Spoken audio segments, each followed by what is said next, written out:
From the news center outside the city of Chicago in the great Midwest, it's the Stranger Than Fiction News right here on the Fringe FM. I'm Vance Nesbitt. Here's our headlines. NASA's chief scientist says we're close to finding and announcing alien life on Mars. But is the world ready? Next summer, 2 rovers from NASA and the European Space Agency will travel to Mars to drill horizontally into rocks and deep into the surface in hope of finding evidence of living organisms. The missions are the best chance humanity has of answering the question, are we alone in the universe? Dr. Jim Green, who is instrumental in both missions, told the Telegraph that there is a real possibility that one or both will be successful, yet it would have far-reaching implications. He believes humanity is not ready. Source, The Telegraph UK. And a common over-the-counter medication causes a woman's blood to turn blue. Doctors in Providence, Rhode Island recently reported a case of a 25-year-old woman whose blood had turned dark blue after using a medication containing a common numbing agent. The unnamed woman reportedly walked into a Rhode Island emergency room complaining of general weakness and fatigue, along with shortness of breath, and a symptom that even made seasoned medical staff do a double take. She was visibly turning blue. Doctors described the patient as cyanotic, the clinical term for blue and gray discoloration of the skin, which was attributed to the use of benzocaine, an active ingredient in an over-the-counter toothache and cold sore medication. She reported having used large amounts of the topical benzocaine the night before for a toothache. Dr. Otis Warren and Benjamin Blackwood both co-authored a case study that is now published in the New England Journal of Medicine. Source, OddityCentral.com. And a man somehow lives with 8 metal needles stuck in his posterior. The mystery of a Chinese man's decade-long pain in the butt has finally been solved after doctors in Hunan extracted no less than 8 embroidery needles stuck in the right buttock. For the past 10 years, Chen, a 55-year-old retired man from China, had frequently experienced a stinging, tingling sensation in the right part of his behind, but he never went to have it checked out by a doctor. He reportedly felt the stinging sensation most often when he ran, but because of his busy work schedule, he never went to the hospital. He finally made it to a doctor earlier this month and told him about the mysterious pain in the butt, but the explanation shocked them both when they discovered 8 embroidery needles stuck in his behind. Source again, OddityCentral.com. And it's time again for the Stranger Than Fiction Fringe Fun Fact. Psychology is the brain trying to comprehend itself. This has been the Stranger Than Fiction News on the Fringe FM. Again, I'm Vance Nesbitt, news anchor and sorcerer.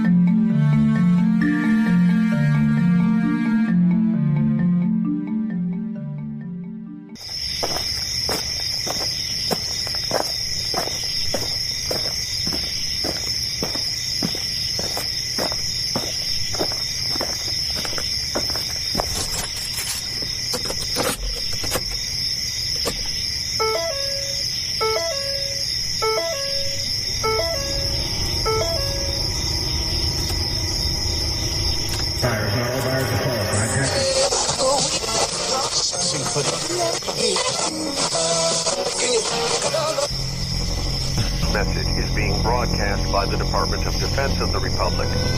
At 2 a.m. Eastern Standard Time, multiple unidentified objects were confirmed to have entered Earth's atmosphere. Discovery Houston, 20 seconds to LOS T-drift. Contact, nice, in orbit. The first message that comes to you is you are a divine being. You matter. You count. You come from realms of unimaginable power and light, and you will return to those realms. The vast stretches of the unknown and the unanswered and the unfinished, still far outstrip our collective comprehension. 5, 4, 3, 2, 1. Broadcasting from Forest Tower Studios, all the way from the Deep South. Now, here is your host, Joe Root.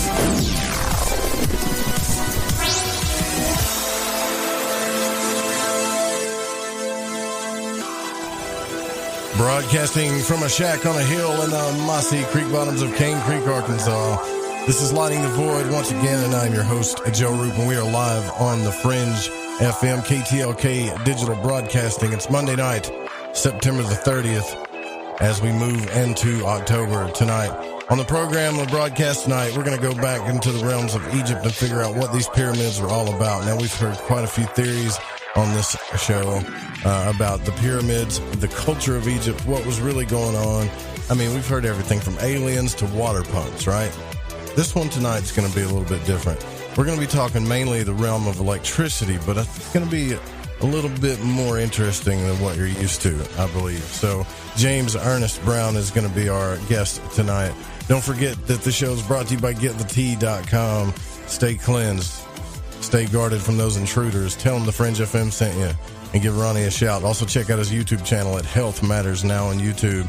Also Ancient Life Oil, ancientlifeoil.com, the Ferrari of CBD oils, and preparewiththefringe.com. Don't get caught unawares, especially with all these new predictions and crazy stuff going on, right? Especially with all these new predictions and crazy stuff going on. That's what you need well, that's where you need to go. Now we've got another sponsor we're working on. I told you guys about last week for the radio station. And keep in mind, the sponsors keep the radio station alive. And so do you guys too. But you can also donate to the show at lightingthevoid.com. There's a donate button down there. And some of you have done that. I want to send a big shout out to Amanda. Thank you for donating so much. I really appreciate all you've done for us.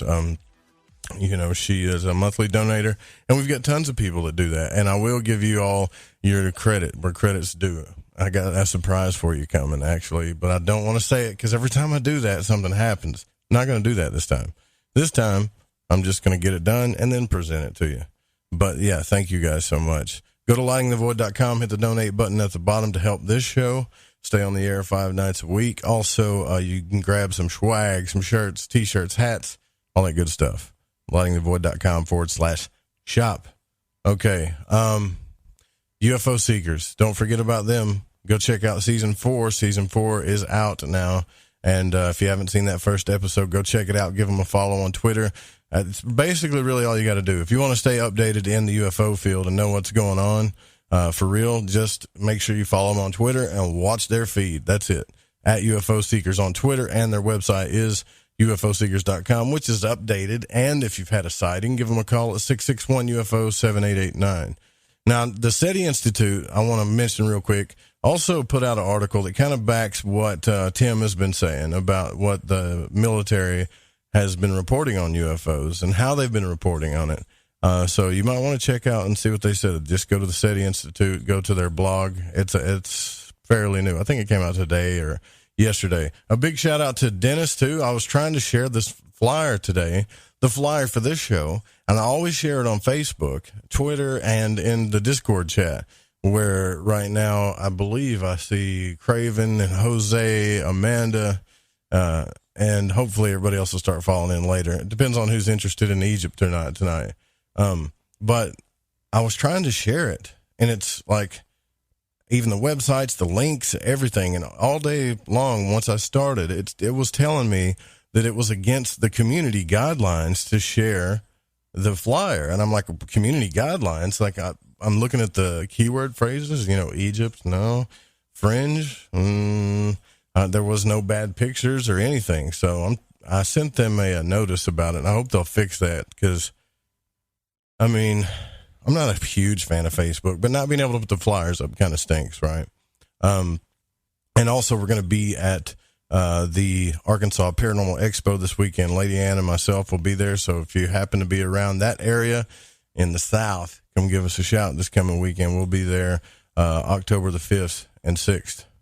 All right, so let's bring in our guest. James Ernest Brown has worked as a commercial contractor, and builder for 5 decades. His family-owned construction company has built 2,300 homes, commercial buildings, and multifamily dwellings, winning 5 national awards for energy efficiency and cold weather climates. He describes himself as a practical thinker and believes that the logic and results of his research need to make practical sense. And his perspectives on design and construction led him to question the simplistic assertion that pyramids were built as tombs. A well-known axiom in buildings is form follows function. Now, Brown's journey began in 1977 with an epiphany regarding the nature of the pyramids and a resulting relentless desire to comprehend the true purpose of the Great Pyramid of Giza, which I believe we all want to know what that thing was there for, or when it got there and what it's for. Being a professional builder and designer, he further developed a passion to decode the purposefully designed monuments of ancient Egypt. Now, James has traveled to Egypt multiple times since the 1970s, gathering evidence and data to support his alternative theories and ongoing research. He plans to build a scale model replica using pyramid geometry and modern materials and updated methods to demonstrate that the Great Pyramid's main purpose was to electrify. And that's where we're going to start. James, thanks for coming on the program. Interesting stuff. First time I've ever talked to a builder on the program, so thank you. Thank you for coming on. Well, you're sure welcome. I'm appreciate the opportunity. My original purpose was to figure out the purpose of the pyramids. That was my original objective. But the more I studied it, the more I had to learn about the people and the unusual ways that they lived and how they used electricity. I wrote a book, Fire in the Middle, which literally means a pyramid. When I got involved in that, I realized there was much more to this ancient society than is that we've been told. There is no real legitimate information describing how the Egyptians lived and how they did things. Since Herodotus, which was about 300 BC, that's the most current stuff of actual information. So most of it is Egyptologists have created these myths about the pyramids being tombs. There is no physical evidence that they are tombs. In fact, you can't physically get the Pharaoh and all his entourage inside the pyramid. That was a breathtaking revelation that I had experienced. I really believe that they were able, the real purpose of the pyramid, I believe, was to electrify water. There was over 118 pyramids discovered in Egypt to date, and not one body has been found inside of a pyramid. In fact, they're void of any reliefs or any carvings on the walls. There's no artifacts found in them. They've recently, even the last couple of years, have unearthed a pyramid, and again found nothing but an empty granite box in what they so-called the King's Chamber. So recent information, they've actually connected the pyramid to the Nile River. The Great Pyramid, there's a channel that connects it underground and connects to the Great Pyramid. They are connected above water and below, or above ground and below ground. They have what they call these causeways. All the pyramids are about probably 75 to 100 feet above the banks of the Nile. Now, what really confuses the situation now is, back in the 50s when Russia built the dam at Aswan, it diverted the Nile River. So if you go view them today, modern society, they don't see that the river was connected. But all the pyramids, which were built along the banks of the Nile, are connected underwater, or underground, and above ground to the Nile River. It appears that water was pulled underground up through the pyramids and exited.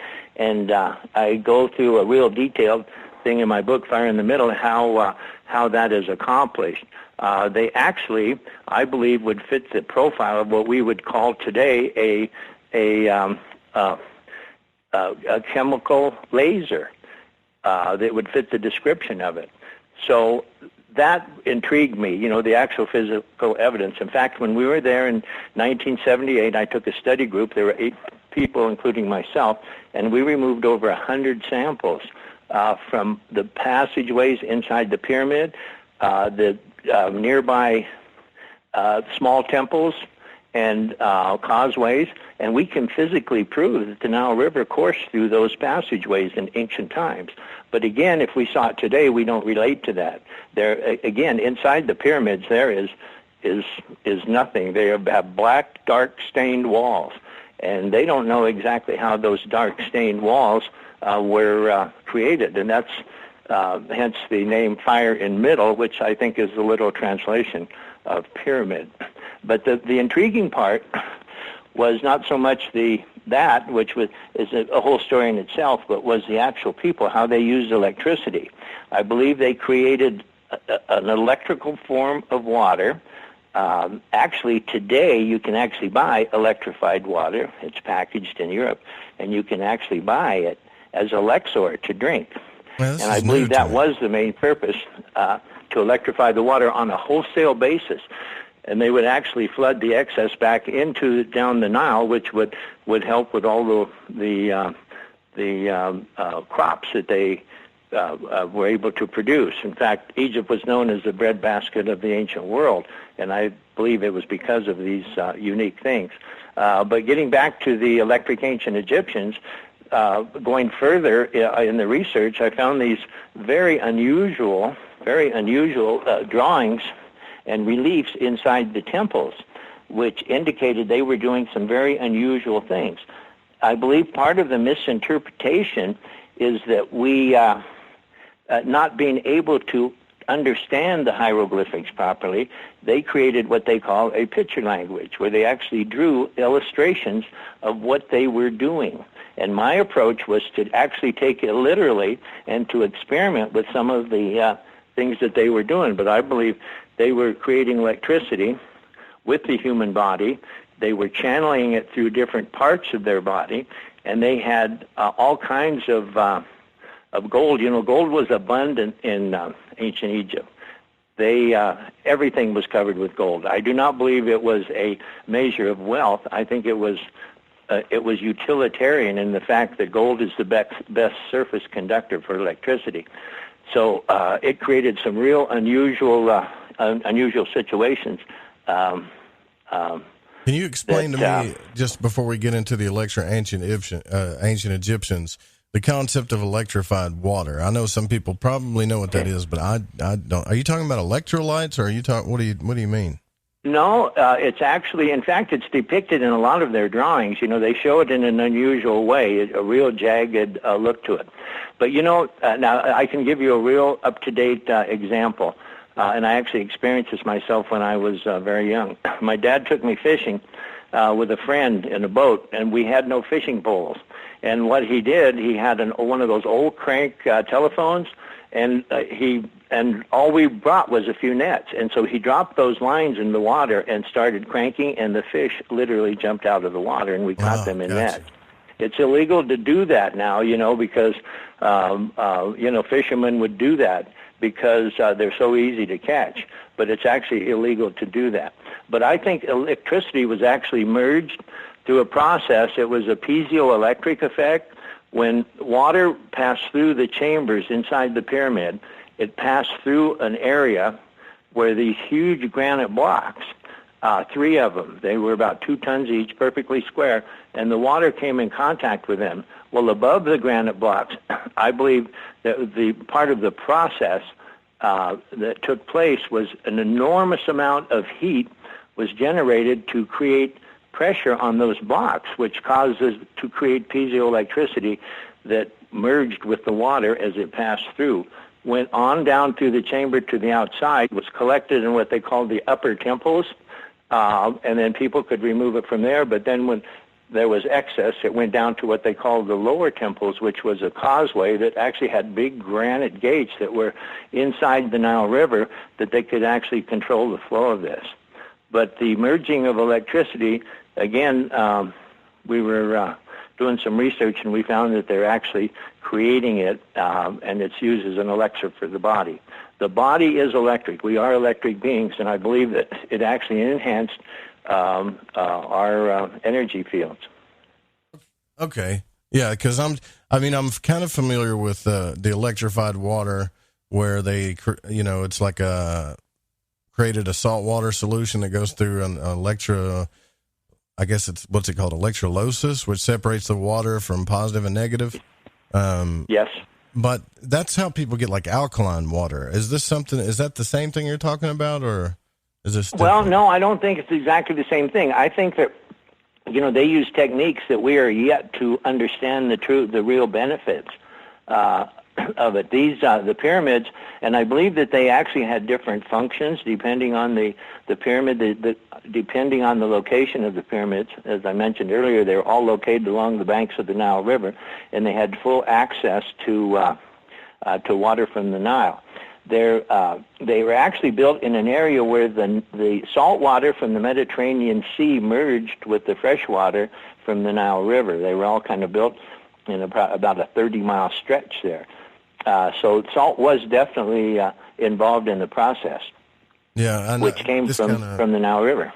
Confirms Robert Schoch's theory that there was a water table. The water table was higher. It wasn't just desert there because they found water erosion on the Sphinx. So there was probably a lot more water there. And the pyramids are probably much older than we think. Yeah. In my first trip to Egypt, we had our guide, Hefnawi, who was known as the champion. He could run up and down the pyramid faster than anybody else, and he was actually internationally known. But we became friends with him, and he showed me pictures when he was a little boy that he jumped off the paws of the Sphinx into the Nile River. So this was probably back about 60 years ago, 70 years ago. But the water did come right up to the edge of the pyramid lower temples. The pyramids were kind of off the banks of the Nile, probably 200 or 300 feet, but they were all elevated between about 75 to 100 feet above the Nile.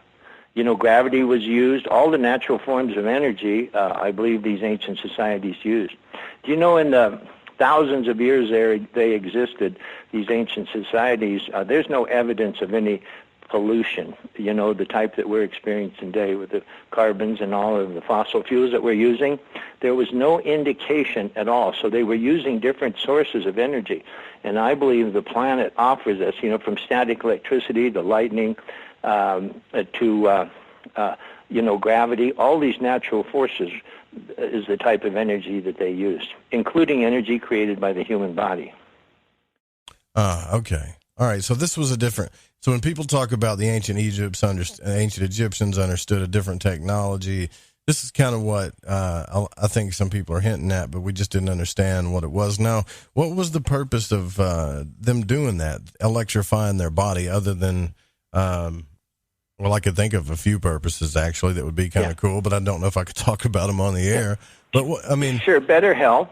Right. Again, we are electric. We're like electromagnetic batteries that can move around, and the body lives off of electricity. In fact, when we move all our limbs and when we run and that, we're actually generating electricity. But I think you could also get it as in the form of an elixir or something that you could drink in its pure natural state. That's one of the things I believed. I thought it was used for many purposes, but specifically for that. Okay. See, this is really different. This is very different because we've had another person on here talk to me about how he believed that the pyramids were a water pump, and he's been on several programs. And what he was talking about made a lot of sense. And I guess it could be a water pump, but maybe it could be both. But for what purpose? Right. But for what purpose? To pump water? I'm familiar with all the different theories. In fact, one goes way back, called the Pharaoh's pump. I don't know if they were referring to that. But primarily they said it was used in the construction of the pyramid, and once the construction was over, then what? And I'm familiar with most all of the other works out there about the pyramid and some of their explanations.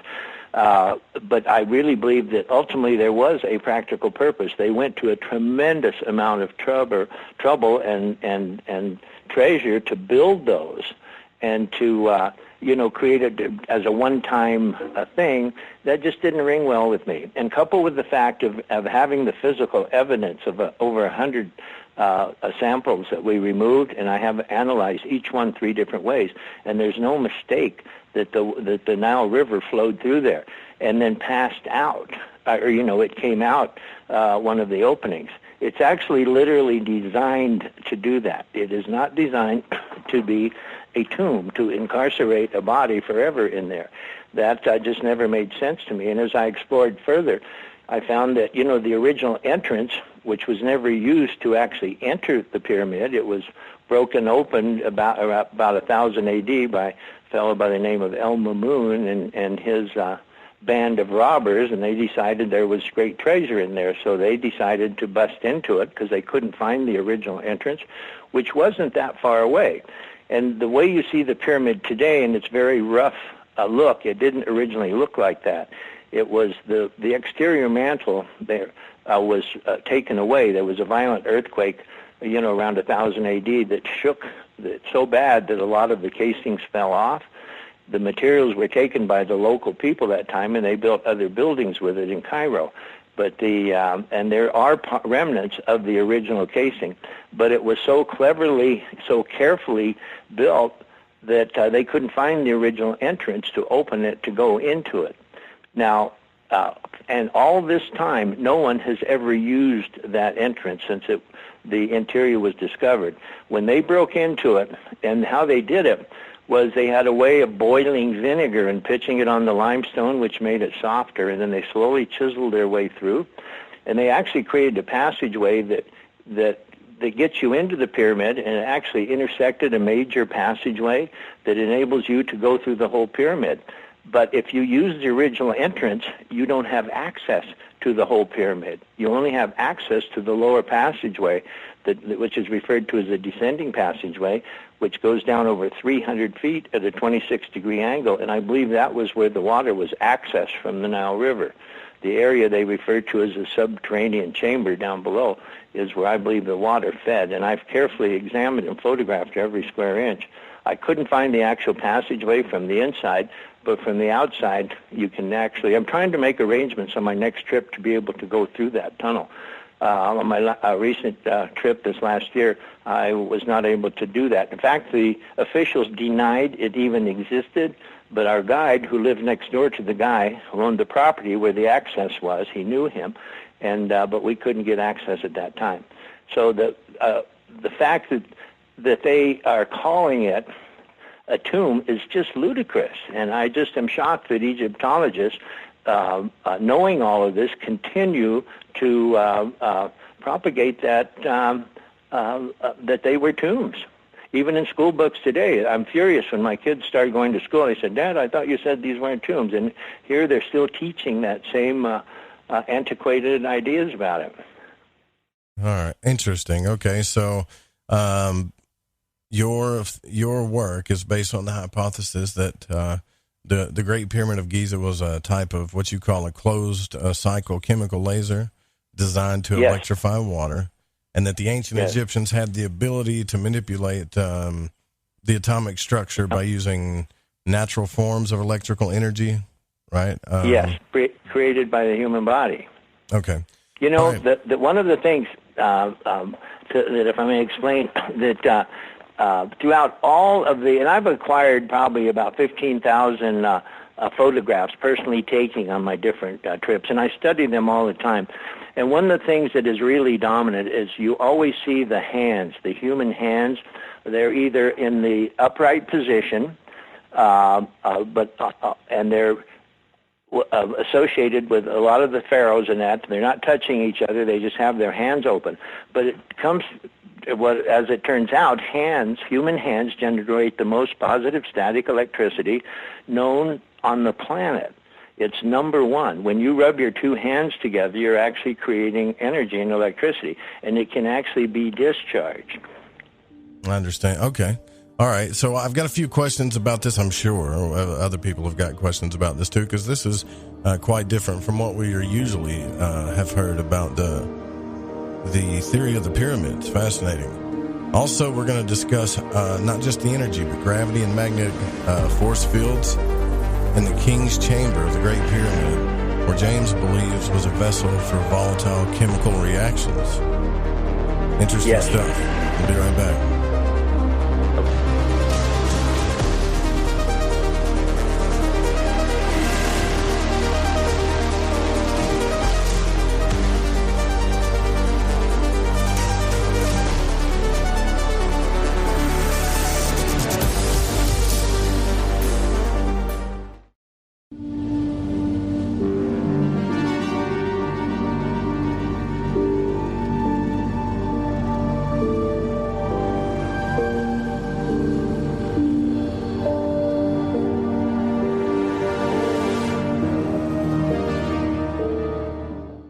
Night is young, so turn up the heat with your host, Joe Root, on Lighting the Void on The Fringe FM. This is Corbin, son of the one and only Joe Root, and you're listening to The Fringe FM. Did you know that qualified patients can access medical cannabis in all 50 states? CannaSense is a medical cannabis collective that helps patients in all 50 states gain access to cannabis medication. CannaSense does this with a streamlined process and strict compliance with the Compassionate Use Act of 1996, the Affordable Care Act, and the U.S. Constitution. It is important for each patient to understand the legalities involved, the cost, and the benefits of cannabis medication. Through truth, legalization, and education, the medical benefits of cannabis will supplant recreational perceptions, and the real vision for change will be realized. Let the people and their personal doctors take control of their medical cannabis decisions before the greed of big business takes over. The tipping point for change is today, and CannaSense is ready to lead the charge and enable legal access for all qualified patients to medical cannabis through its proven system. For more information, go to thefringe.fm/care or click the banner on the website today. I think by now we can get the information. I love magic, and on Lighting the Void, each and every week, you will get to hear shows about magic, mysticism, and many other subjects that stretch your mind and imagination. So when I got my mind on the magic and the magic on my mind, I listened to Lighting the Void on the Fringe FM. It's magic. May the gods look with favor upon you.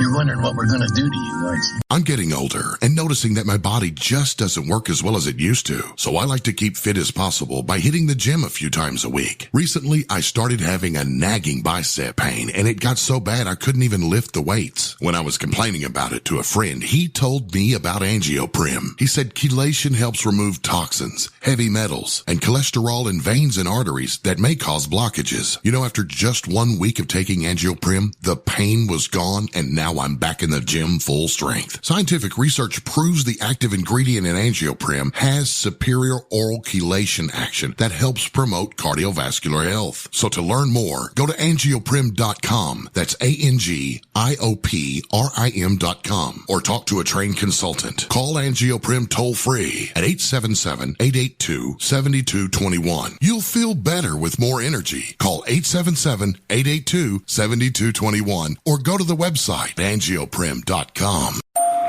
Come, walk through the mossy creek and up the hill. Never mind the flashing lights and otherworldly shadows. They stay hidden within the trees. Come, step up to the shack and begin your journey to the answers that you seek.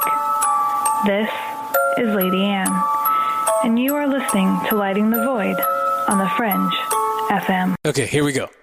AncientLifeOil.com. AncientLifeOil.com. Now this is for CBD. AncientLifeOil.com. Again, for CBD. Where do I get CBD?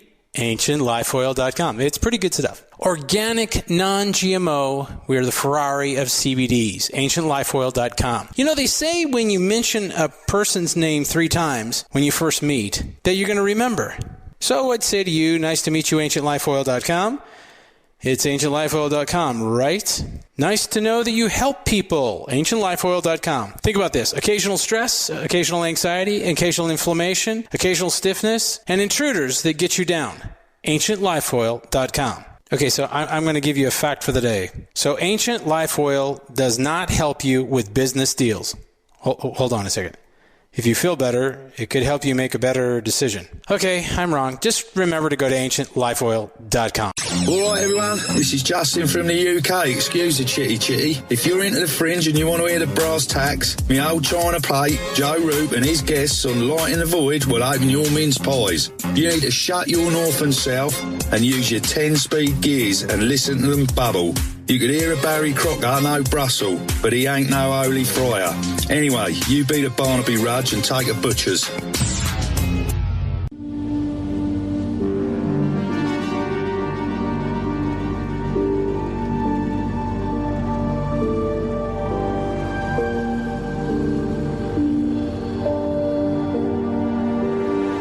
You're listening to Lighting the Void. The call-in number is 1-800-588-0335. If you would like to text, you can text in at 501-777-5631. James Ernest Brown is our guest tonight. The website for reference is James Ernest Brown. Now, I spelled it wrong on the flyer I made, so I had to redo it. But it's Ernest, E-R-N-E-S-T. I put an A in there for some reason. I don't know why. I guess I was used to the Ernest, the movies with Ernest. That's how I was spelling it. And I think I got used to that, and I had to go back and fix it. But so before the break, I was mentioning your hypothesis on the pyramids about how that the inside of the king's chamber was a vessel for volatile chemical reactions. Now, it sounds a lot.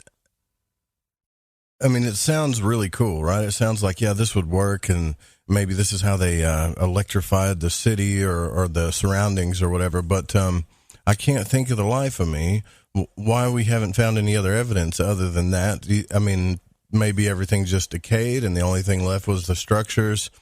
And also wanted to ask you about one more thing about the pyramids too. I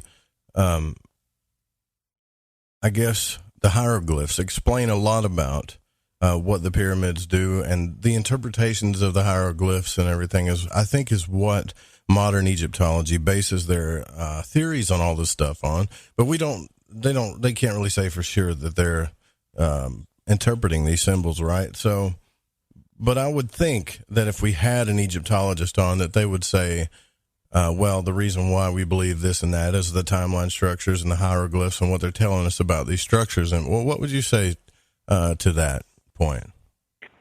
Well, what I would say, the pyramids is only a small part of the actual, what we'll refer to the Giza Plateau. In fact, I just did a recent book with my good friends Dr. J.J. Hertek and Desiree Hertek. It's called the Giza Industrial Complex. And what there is surrounding the pyramids all throughout Egypt is an underground system of chambers and passageways. They honeycomb that whole area. So it's just not the pyramids themselves. They're interconnected. In fact, one pyramid, the Step Pyramid at Saqqara, is actually connected underground to a facility referred to as the Serapeum, which houses 24 granite boxes that are as big as small bedrooms. They're these huge things, and it's connected with an underground passageway. Now, what were these used for? Again, these are connected to the pyramids, and the pyramid complexes are not just on Giza. On all of the pyramid areas that we studied, there's these chambers. Some of them big enough to drop a house in. That's over 100 feet deep, and they have these tiny connecting passageways underneath, and I'm referred to them as passageways only because they were, I believe, water circulated through them. They're not large enough for people to walk through. Most of the passageways are like 3 foot, 10 inches square, and a good majority of them go into the earth at a 26-degree angle. And this angle seems to be pretty important because all the pyramids offer these same things. They have what they refer to as a descending passageway. They have all these similar things in common, the different pyramids. Now, the angles change a little bit, and the look of them change a little bit, but they're connected underground to a major underground facilities.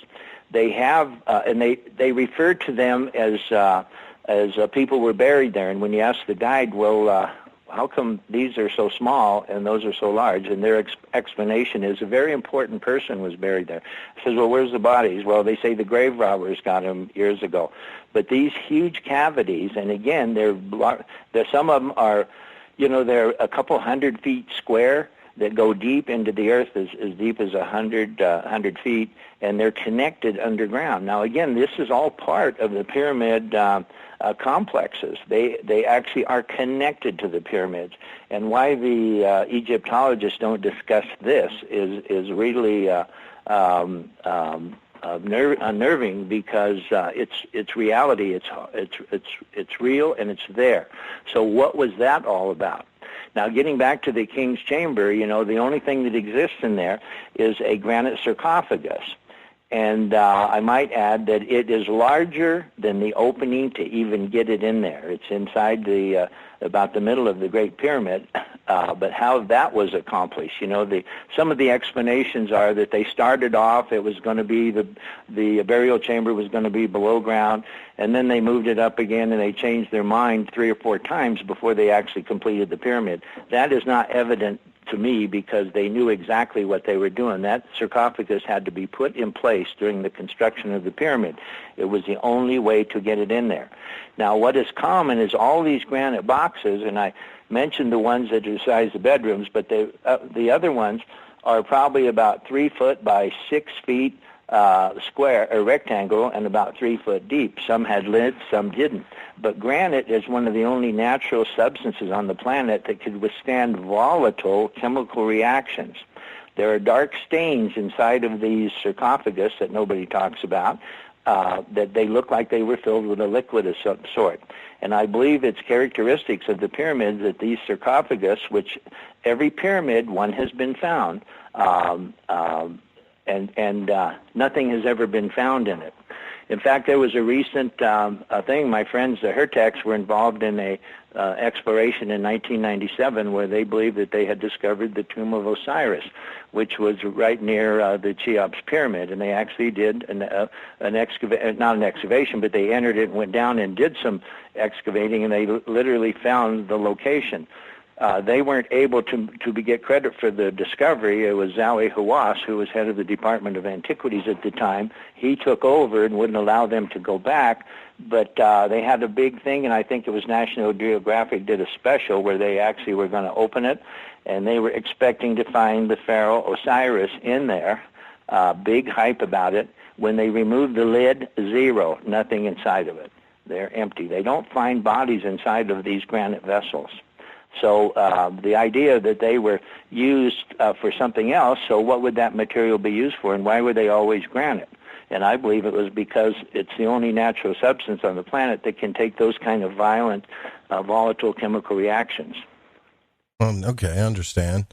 So you also are, so this is the same thing as you talking about the underground residences of the pharaohs, so-called court, yes, well, right, that were built along the banks. Is that what you're speaking about? Yeah. Well, no, these are actually inside the pyramid, right. Inside the various pyramids. I've been in probably a half a dozen of them and actually explored them carefully and had taken samples, and they all have the same characteristics. The anatomy, how they're constructed, is pretty much exactly the same. A 3 foot, 10-inch square, a rectangular entrance that goes down at a 26-degree angle. And if it wasn't for the ramps that are built today so tourists can actually get in there, there was no way you could get. You would slide right down, 300 feet right down to the bottom. But now with handrails and ramps, we can actually physically get down there. And the fact that you couldn't stand up, 3 foot, 10 inches square, you have to be in a crunched over situation. And every one of the pyramids are built the same way. So they had to have something in common in that respect. And again, coupled with the fact you couldn't get the pharaoh with all his entourage and furniture in there. That's hocus pocus. That's not reality. Okay, that's a fair point. So to what I was speaking about, you also called the what the Egyptologists call the underground residences of the pharaohs that were built along the banks of the Nile. You say that these fit the profile of earth batteries powered by telluric currents, right? Which are pretty much electrical That earth is currents. correct. Yeah, see, what they have and what is unusual, I read on some information I got. It was Stanford University. This is about 5 years ago, that they had discovered that if they could find, they were going to do a project on the Amazon Delta. They found that if salt water and fresh water merged together, and if they could have 55 cubic yards of water movement, they could generate enough electricity to power 50,000 homes. And this is the kind of electricity we use today. I do not believe the Egyptians used it the same way we did in ancient times. They use it in a direct form. I believe they had lighting devices and things, but not like we do, where you run wires to it. You know, they had other methods, and that's kind of a whole different story. But I believe they were able to use this natural forms of energy to make all this happen. And again, the location where these so-called underground Pharaohs Palaces, and there's one that actually has over 3,200 compartments in it. Now, these are underground. There are no doors and no windows, and they are identifying these as Pharaohs Palaces. And they're all built right along the banks of the Nile, where the water, the salt water from the Nile River, or from the Mediterranean Sea, merges with the fresh water of the Nile River. I believe they were using these as gigantic batteries in ancient times. And I tried to contact, it was Dr. Chi, I believe was his name, who wrote the article, but and I actually went to Stanford to try and meet him. I was unable to meet him, but I get no response. You know, the scientists today, you know, they have their own ideas about doing things, and all I'm trying to do is disseminate information and throw some other alternative theories out there. That's the purpose of my books, is to take a different view. But this whole area, and again, it's within a 1 mile, I would say, area built along the banks of the Nile. There's probably 75 or 80 of these underground facilities that they refer to as Pharaohs Palaces, and it's just beyond comprehension. No doors, no windows, they're just compartments. And they've all caved in. They've excavated 3 or 4 of them, but you can see the remnants and the outlines of dozens of others, all in this same location. Now, why did they pick that location? Because they have an opportunity. They have salt water and fresh water coming together. And I really believe 5,000 years ago, the Egyptians were doing what we're just now learning about and discovering. Now, the telluric currents, you know, there is an electrical force field that travels under the Earth's crust. It moves 12 hours in one direction and reverses itself and moves 12 hours in the opposite direction. But it permeates all the exterior of the Earth. And the idea of an Earth battery is proven technologies. In the middle 18th century, patents were issued on the fact that they actually worked. But when we do Earth batteries, we do it the size of a coffee table or the size of a sofa. They did it the size of auditoriums. Huge, huge scale. In fact, there were 3,200 compartments in this one, and which would actually generate 3,200 volts of electricity. Each cell will create 1 volt of electricity in a Earth battery. So they created massive amounts of electricity. They use it for different purposes, not like we use it today. Well, when you say different purposes, I mean, can you, if you don't mind, could you be a little bit more specific? Like, what do you think they use? Are you familiar with the Dendera Lights that they found at the Hathor Temple? Very controversial, but they look like a giant light bulb. Now, they're actually electrically charged with, let's see, I believe they call it the, I can't think of it, I'll think of it in a minute, it's an unusual name. But I believe they were capacitors. I believe they could generate electricity and they could store it for long periods of time or even short periods of time. They had real simple devices for containing electricity, which they could use and discharge at will. And again, using the human body or other items to create electricity. And it was they were more capacitor oriented. We're all familiar with the Baghdad battery. They had that technology of actually creating electricity with real simple. They were actually using grape juice as an electrolyte to create electricity. Again, this is proven Mythbusters did a show on it about 8 or 10 years ago, where they actually recreated it, and they found they got a small amount of electricity voltage from just one, but they found when they hooked them up in series, they could actually generate larger amounts of voltage. But again, using electricity in a different way that we do.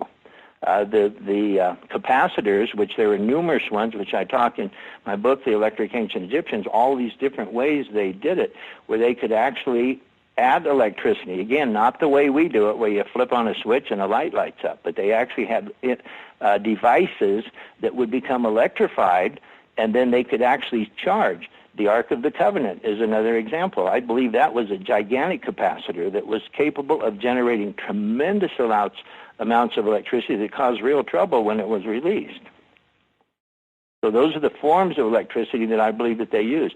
Those Dendera Lights, there's a lot of controversy, but I really believe it's a DJed pillar was the name of it. It's actually the mainstream Egyptologists just say, yeah, it does look kind of like an electrical capacitor of some type, but it's merely just hieroglyphs. That's why I was asking you that earlier. They're saying these are just merely hieroglyphs that represent, Egyptian mythology, which actually shows the birth of a snake from a lotus flower. Now, on this thing, you can see the lotus flower pretty clear, but there is a weird-looking bulb on there, for sure. Yes. One of the things that what you really do to really understand this is really to kind of change your thinking, and this is one of the more difficult things about modern society. A picture is worth 1,000 words. What you see is what you get, is what it is.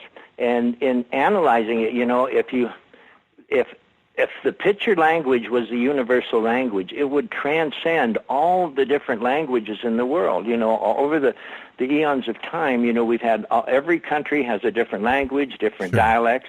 It's very confusing to convey thoughts. But if you drew a picture of what you were doing, then anyone that looked at it would see the full example of what you were trying to do.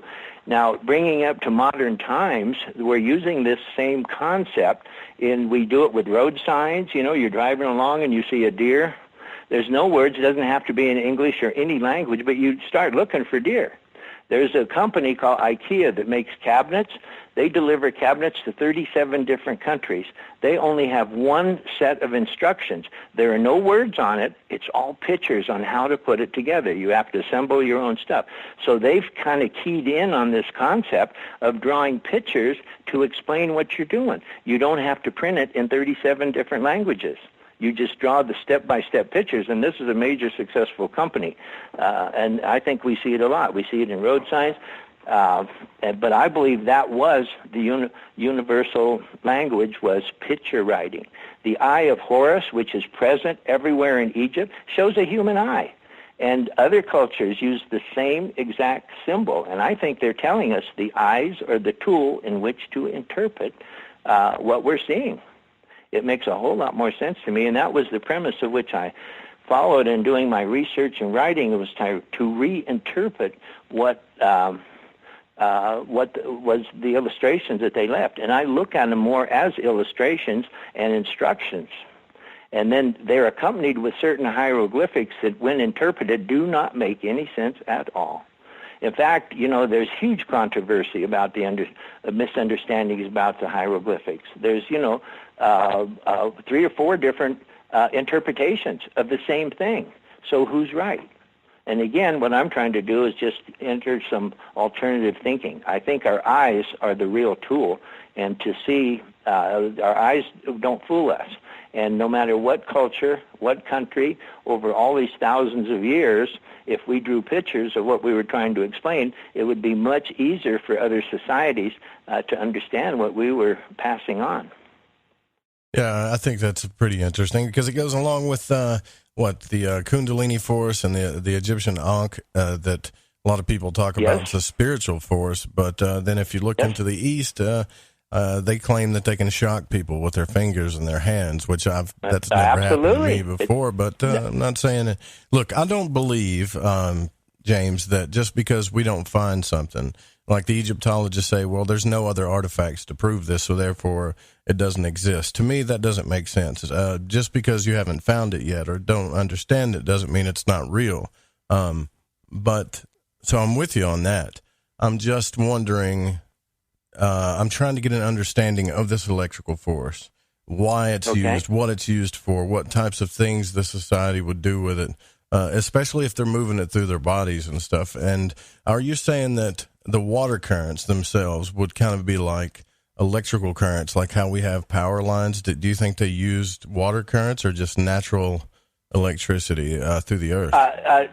I think when the general household, the general population were able to use things, the static electricity, they were able to use, I believe they were able to harness lightning and meter it out as needed. They had devices that would tell you within 24 hours an electrical storm is on its way. It's called a Leyden jar. And it's actually a simple, I got the information out of a child's electrical experiment book. And what you do is you take a jar and you suspend from a little string a couple pieces of foil. And what happens is, as the electrical charge in the atmosphere starts to build up when an electrical storm is on its way, these little things start fluttering. Now, they had objects that would do that same thing, and they referred to it as children's jewelry and stuff, or a child's crown.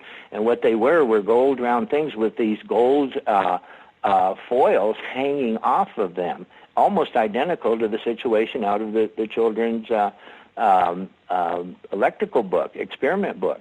But they had the ability. Now, why would they want to know that? Well, they had to prep, like if the pyramid was going to take an electrical charge, like a lightning hit, and I think that was another thing of why they were so massive, is they could harness some of that energy inside the pyramid, and they could they knew the storm was coming, and they prepared for it, and they were able to capture that. That electricity and meter it out and use it, and possibly to help electrify the actual structure of the pyramid to enhance the electrical process that took place as the water coursed through there. And, so you and I were talking during the break because I used to run a paint business, and you told me that you started working building doing that, painting, because your dad was a painter, so was my dad, which is really cool. And then I guess you went along and learned all the other trades, possibly got your builder's license. What was it, just listening to radio programs or researching books? I mean, what was the one thing that triggered you to go look and say, I think there's something else going on here? Well, being a competent builder, I believe that I was. It was when I was introduced to the pyramids, I thought, hey, how can this be? How can these structures, how did this ancient society build those? Because I was intrigued, and, I believe that form follows function. When you design a building, it has to have a specific purpose. And when looking at these, they didn't meet that criteria as a tomb. Number one, you couldn't access it, to bury them. That was a huge thing. And the way that they were constructed, and the fact they never found anybody in there. I went to experts. I went to a professor at UCLA when I lived in Palm Springs, California at the time, and so I called and talked to him. And I wanted to know, is it possible to make a square, a piece of granite, like a 20-foot by 20-foot piece of granite, and make it perfectly square? He says, we don't have technology to do that. And again, more and more, I found that the things that trying to find explanations, there were no explanations. And I thought, well, okay, I'm going to kind of find out myself. And so my first trip to Egypt, I took experts with me. And I did not realize the connection to the Nile River at that time with the underground. I knew that water was getting in there, didn't know exactly how at that time. But the more I got into it, the crazier it got, that none of the explanations made sense. So I just went about my own way of experimenting, researching, and looking into it. And the more I learned, the more I needed to learn. So that's actually how I got into it. So, in your new book, I guess your newest book would be Electric ancient Egyptians, which I wanted to talk a little bit more about with you. We've already kind of talked about that, but I want to get into it just a little bit more. And also, if you guys want to call in, you can. It's 1-800-588-0335. That's the call-in number to the program. So enough donations came back in that we did get our phone system back, and I want to thank Amanda especially for that. We're here 5 nights a week, Monday through Friday night. More Lighting the Void coming up. James Ernest Brown is our guest tonight. Stay with us.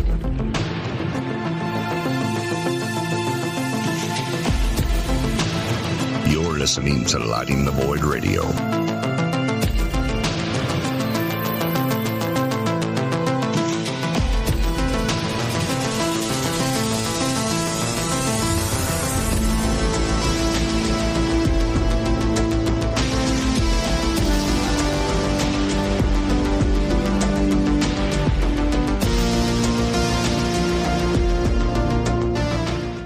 Thanks for listening to this broadcast.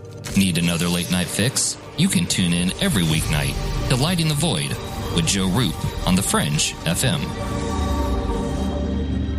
This is Crow 777, and you are listening to The Fringe FM. Get the Tea is the #1 cleansing tea in America. We cleanse you with organic ingredients, and when used daily, you can increase your energy. Cleanse from intruders that set up camp in your colon. Cleanse your colon and feel the difference. Colon cleanses can be uncomfortable. Not Life Change Tea at getthetea.com. Life Change Tea is mild yet truly effective. Cleanse your insides every day. Easy to make, easy to use, and feel the results. Are you sold? Okay, then here's how to order. Log on to getthetea.com. That's getthetea.com. Look for our specials on the front page. Get the Tea also carries top-rated supplements for those who care about their health. Naturally. Again, log on to getthetea.com. That's getthetea.com and feel the results. And for those of you that arm yourself with information, come to our webinar every other Monday at 5 p.m. Pacific time. That's every other Monday at 5 p.m. Pacific. You can sign up at getthetea.com. What's up, Joe? Hey, man, I just wanted to say your show, dude, keeps getting better and better and better. I love Lighting the Void and the Fringe FM. This is Sammy. Join us in the Deep South as we're lighting the void with Joe Roop on the Fringe FM.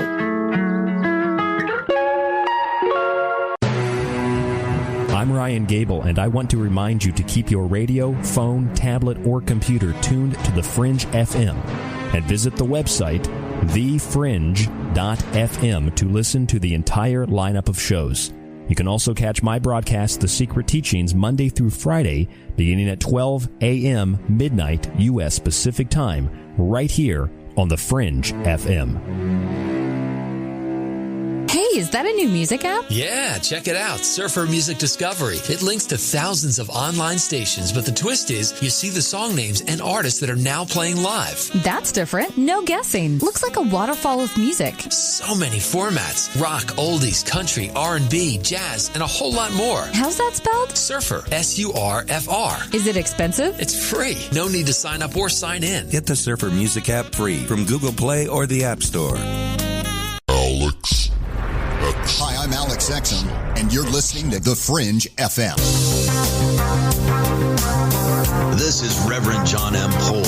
Please visit me at johnpolkmedia.com and visit my show, Quantum Hologram Matrix, 5 p.m. Pacific, 8 p.m. Eastern, every Tuesday on thefringe.fm.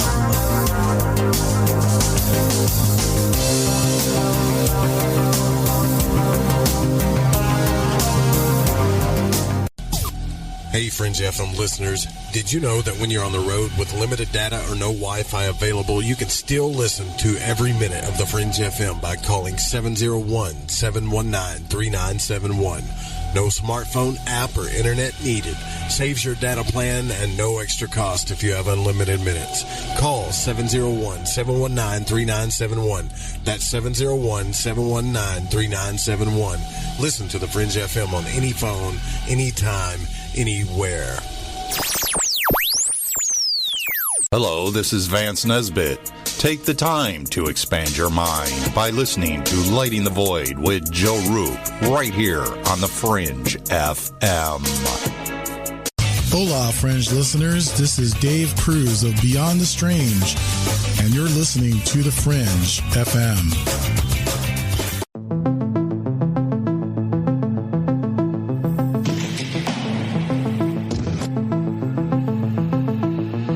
To call Joe, pick up the phone, dial 1-800-588-0335, toll free from the United States or Canada.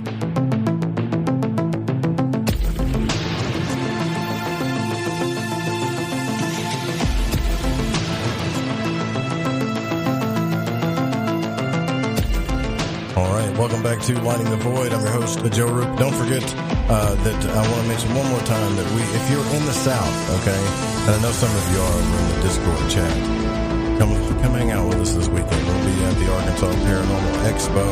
I know Pat Fitzhugh is going to be there. Also, Mike Ricksetter is going to be there. It's going to be an interesting time.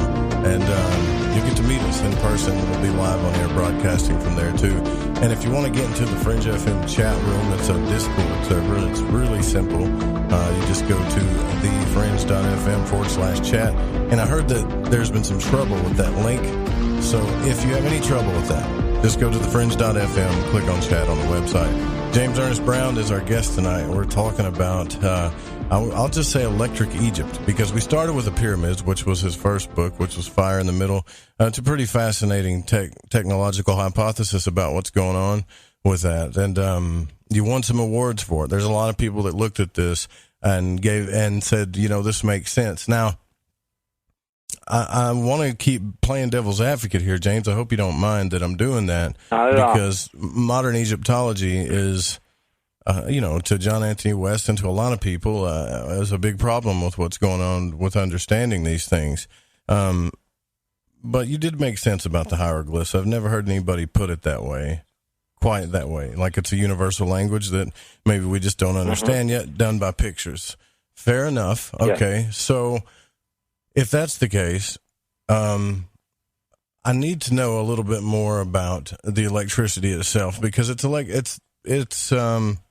electricity that we don't use today. It's not like our electricity. This sounds a little bit more like what Tesla would be using, or even like Chi. Yep. He's my big hero. Right. And since we haven't found anything other than, based on your theory, other than what you're saying, right, and what you've seen, based on the construction, then all we can go off of is what? I mean, what was this electricity used for? So I can get a better understanding. Was it used to power homes, or was it used for, sexual things? Was it used for spiritual things? What was it used for? I mean, we can talk about this stuff in an adult manner if we need to. Sure. Okay. One example I would like to elaborate on is they have, these so-called Egyptian mirrors, and there's quite a collection of them. They're in museums around the world. And they actually, when you look at it, you would think that it was a hand mirror, but it's actually made out of metal that doesn't reflect an image, and they had something very unusual characteristic, and they come in different sizes. I've seen them from the size of a silver dollar up to the size of a frying pan, but they all had removable handles, and the handles were made out of bone, wood, or ivory, which are non-conductors of electricity. And I believe they were able to electrify these things, and I'll explain how, electrify these discs, and they were able to take and walk around and transfer that electricity if they needed to amp up electricity or had a purpose for the electricity, and discharge it at will. Now, today, and a while back, I purchased an item from Edmunds Scientific. It's called a proof plane, which, again, I originally saw in a child's electrical experiment book. And they told you could make your own by taking a penny and gluing a little piece of wood, a toothpick or something. But what the modern device is used for is it is a capacitor. The real definition of it is a capacitor. It's actually used when you're working on scientific equipment So when you're in there and your screwdriver actually touches something else, you could blow the motherboard, or you could, ruin something. And so what this device does is you go in there with that first and you touch it, and any static electricity or anything that build up will immediately transfer to this round disc. And then you take this round disc. The one I got from Edmund Scientific had a plastic handle, and it had a metal disc, and then you touch it to something else, and you can actually see the electricity leave that. It actually discharges. And so in true definition, these so-called hand mirrors were capacitors. And again, in normal household use, they didn't use electricity like we use with wires running through. They actually used it on an individual basis. If you needed electricity, you were able to create it. If you needed larger amounts, there were other devices that you could create it. They had some very unusual things like solid gold shoes. Now, if you want to get grounded to the earth and have electricity pass through you, you use gold shoes.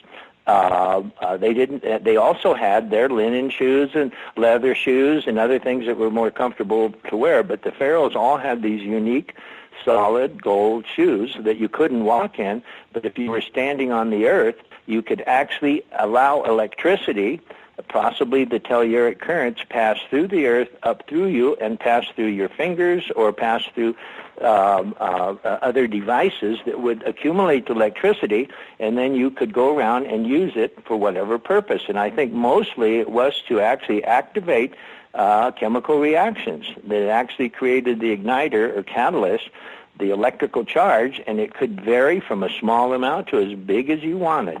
That you needed, and I think that's how they used the electricity. I don't think they had lights. And again, a lot of these ancient societies weren't night people. When it got dark, they went to bed. When they got up in the morning, when the sun, they didn't need a lot of lighting like we used to do. They were not a 24-hour society like we are today. We have to think differently about these ancient societies. How they got named that way was that when you do archaeological research and you discover something, you get the unique opportunity of actually naming it. So what happens, it's named, these are called mirrors, and in the museums when you see them, anyone that looks at them, you don't think beyond that. And I think that is a tragedy in some sorts, is that it doesn't allow you to see what other options there could be. But the unique thing that they had these organic handles that were separate from the actual disc. And it's very much like we sell today, or you can purchase today as a proof plane to relieve or to remove electricity and then immediately discharge it. You can, with the organic handle, you can pick that disc up and you can walk to the other side of the planet and touch something and it will discharge. Or you could walk across the room and you could touch they had these small granite vessels. If you had a chemical process going on and actually activate that chemical process with electricity generated with these discs, these so-called hand mirrors, which are not mirrors at all. And that's just one example. There's all kinds of things. They had all kinds of gold accessories, and this is about transferring electricity through the human body. In acupuncture, which was, the Chinese use, which is a 5,000-year-old technology that's been used, they've actually mapped the electrical circuits in the body. And that's how acupuncture works. They put pins or these tiny needles in different locations, where they believe that the intersections are, and they can actually redirect the energy. Now, one of the things the Egyptians had and used, and all the pharaohs, they had these gold finger covers that went to every finger on each hand. They actually had toe covers made out of solid gold. Now, if you wanted to activate electricity through the human body, those pathways take you directly to the brain. The toes and the fingers, the tips of your fingers, actually have pathways to the brain. If you want to electrify other parts of the body, like electrifying the male sperm, which is talked about in the book extensively, they had these solid gold nipple covers. There's a pathway from your nipple to the scrotum.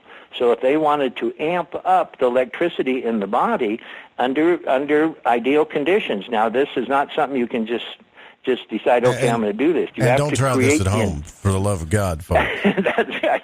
You don't. Not with electricity, anyways. Environment. Yeah, well, see, the electricity we create with the human body is not harmful. You can't get too much of it. It can't hurt you. The electricity we use today is a whole lot different. You know, it's a direct current, and boy, it'll blast you. It'll destroy your electrical pathways, you know, and if you get struck by lightning, same thing.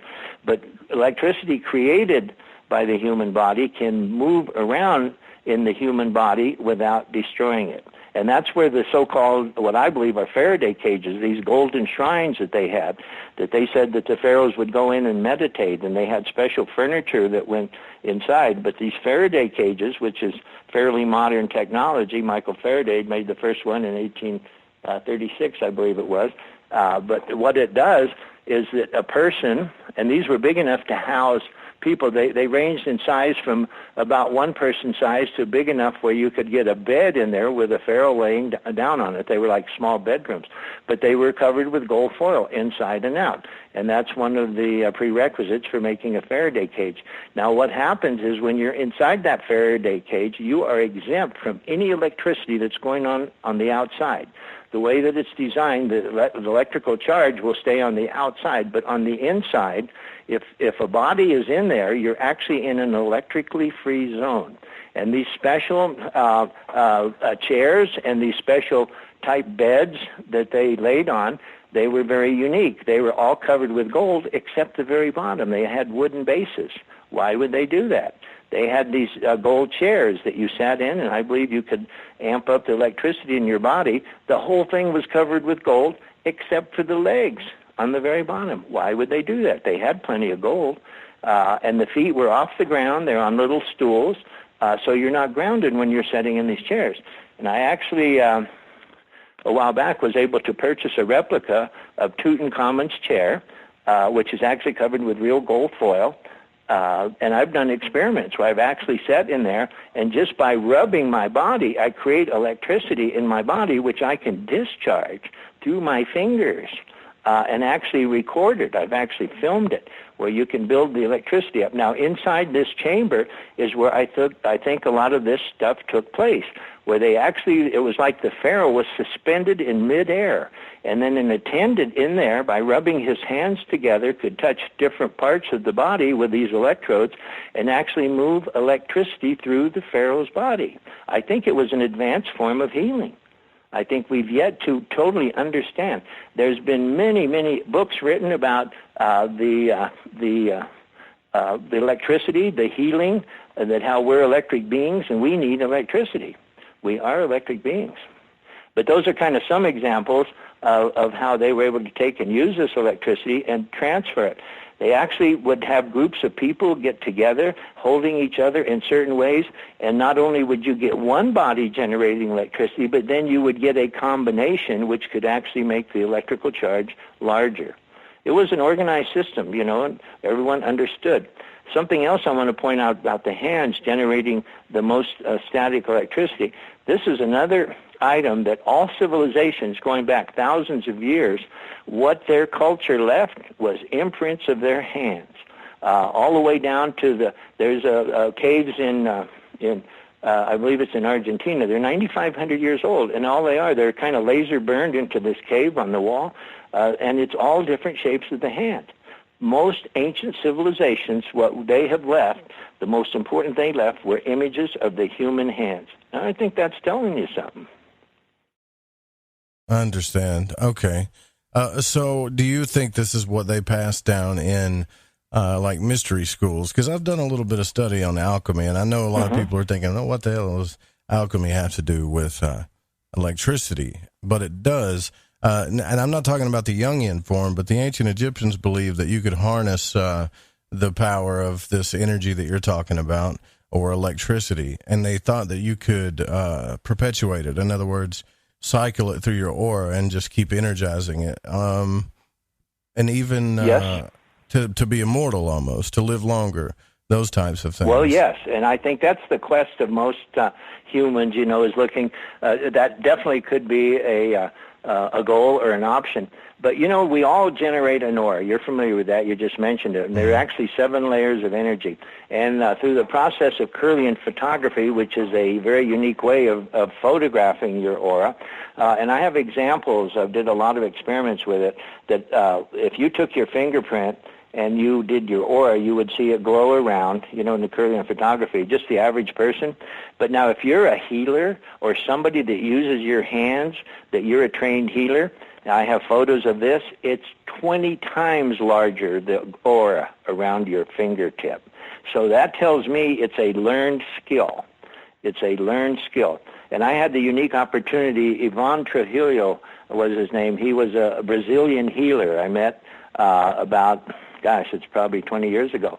But he was, we happened to be in Florida there, and we, with the Hertecs, and they were meeting him to do a healing on a little girl. And he, afterwards, and we participated in that, and we used our hands. We actually held them around there, and then they chanted this energy of this thing. And we, my wife Debbie and I, we went along with it, but it was the most unique experience. And later we talked, and we said, well, how did you learn how to do this? And he said he was born in a little village in Brazil, and he said, we were never told we couldn't. He says that my grandmother taught me, and he says everybody in the village did it. They said it was one of those unique things that there was nobody say, oh, you can't do that. They expected you to do it. And again, I think so much of it has to do with our mindset, and how we approach it. And it's a lot of this stuff is a learned skill. You do it over and over and over, and you get better and better at it. And have you partaken in this skill yourself? Like, have you practiced any of this stuff using because I'm getting the impression that you know a lot more about this. When I first started talking to you, I thought you was just a construction worker that turned a builder that's pretty smart, that learned how to pick up on this stuff. But now I think that you know a little bit more than what's leading on about this. So do you yourself actually get involved with any of this work as far as healing and the electric body goes? It's mostly personal things. Again, in order to take on, you really have to have a calling and an understanding to do that. Mm-hmm. I'm kind of busy researching. I explore everything, but I have done a lot of the experiments myself with creating electricity and moving it around and doing it in unusual ways. Mm-hmm. But I really believe in the true science of it. The ancient chemistry was alchemy, and in fact, Egypt, the original name was Chem, which was the original name of Egypt, which was after alchemy, the alchemist. And in fact, the Egyptian priests were the ones that really practiced the knowledge. And I think history has shown that a lot of the important people in ancient times, they weren't benevolent pharaohs. They used the knowledge to control the masses of people. And I think that is riddled throughout our history, that society tends to go that way. In fact, when the nomadic races kind of invaded Egypt and forced and destroyed all the books, all the good information was destroyed because it wasn't understood. They treated them the same as witches and stuff, and they burned them and destroyed them. So the Egyptian pharaohs fled and became a nomadic race of people called the gypsies, who had the formulas, who had the information, and they just moved around Europe, in exile. And some still exist today, the Egyptians, but they're the ones that knew about all the astrology, tarot cards, fortune telling. That was the basis for a lot of their beliefs. But modern society has boo-hooed so much of that it's been shelved, and people don't want to research it with an open mind. And that's really what we have to do, is go back, I believe, and reevaluate a lot of these techniques and these different things. When you look through the book, The Electric Egyptians, all of the photographs, most everything that's in there is I personally took, and the photos or photographers with me. My son, Casey Aaron Brown, he was on several expeditions, and he's a professional photographer and a movie maker. We just got incredible photos, detailed photos, really unique, and are in the process of deciphering them. I believe there's a huge mistake in the interpretation of hieroglyphics. water that they use is a jagged form with about 7 peaks on it, and it was E.A. Wallace Budge who really did some of the early interpretations, which I don't agree with, as calling it water. But I believe that it is really electricity is what they are showing. And electricity, as we know of today, wasn't really even discovered during the time of the early interpretation of the hieroglyphics. So I don't think they were looking at electricity. But the walls, we studied and photographed many, many details, and this image of what they're referring to as water is in almost everything wherever you see hieroglyphics. And I think they're actually talking about electricity and not water. And that's my next work, is to really get into that and reinterpret a lot of these so-called interpretations that make more sense. They don't make sense when you try to read a book of there's an example of the Book of the Dead, which the Egyptian Book of the Dead, and it was a papyrus that was found, the papyrus of Ani that was found. It was over 3,000 years old, and it was a scroll that was 78 feet long and about 15 inches wide. And in that, they have all these examples. And again, this was adulterated. They found it rolled up inside of a terracotta pot, and it had survived all that time. But in those interpretations, they've actually written a book about it. And when you read it, you wonder, what are they talking about? Because they try and explain these pictures. I have a very educated doctor friend, who wanted to know, he was interested in what I was learning and talking about. So he said, you pick a book, and I'll read it cover to cover, and then we'll talk about it. When he got done with that, he said, James, that makes no sense at all. What are they talking about? So my thing is, I've gone through and reinterpreted those images to where they make sense, based on them being illustrations and part of examples to actually do things. That has been a challenge to me, is trying to make sense out of it. So that is a work that somebody, I hope I have time in my lifetime to do that, is to reinterpret these. But there's a gross misinterpretation about the hieroglyphics. It is not water, it's electricity they're talking about. I got a pretty interesting question here, a message to me that maybe, I'm sure you've heard of spontaneous human combustion. What do you think that? Do you think that's real?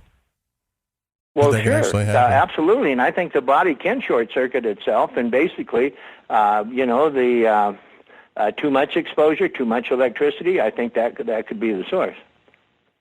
I think that is a possibility. I haven't really thought about that a lot, but with over-amping the body could be a problem, which could cause it to spontaneously combust. Yeah, I think that too. That's my personal point of view. Well, I mean, I've talked about this on the show with the out-of-body experience. I used to take lunch breaks, and I would try to catch myself in that twilight phase, stay between sleep and awake. And every now and then I would feel like a tremendous heat when I was doing that. And I don't know if it was because I lost my sensory deprivation and I was feeling the actual temperature outside, but it would feel hot. And I always thought, well, that's weird. Maybe there is some type of energy there, but my wife would call it hot flashes. Yeah, right. But this was different, man. This was, I've had a hot flash before. This was really intense, really fast, and it felt like fire. When you, what it feels like when you've stood real close to a fire, when you're almost absolutely. In it. Yeah. Yeah, it was that hot. It was hot enough to freak me out. Anyways, that's a subject for another show. But look, if you guys got any questions, you can put them in the Fringe FM chat, text into the show as well. You can also call in at 1-800-588-0335. Also 501-424-5130. James Ernest Brown is our guest tonight. Electric Egypt. Fascinating stuff. We'll be right back.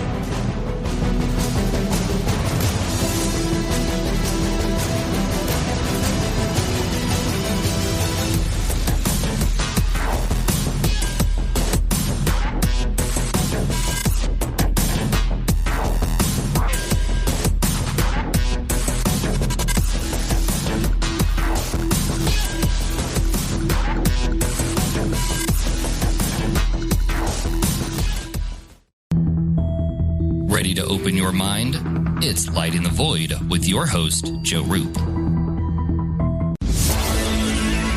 Hi, this is Kronox from Belgium, and you're listening to Lighting the Void with Joe Roop.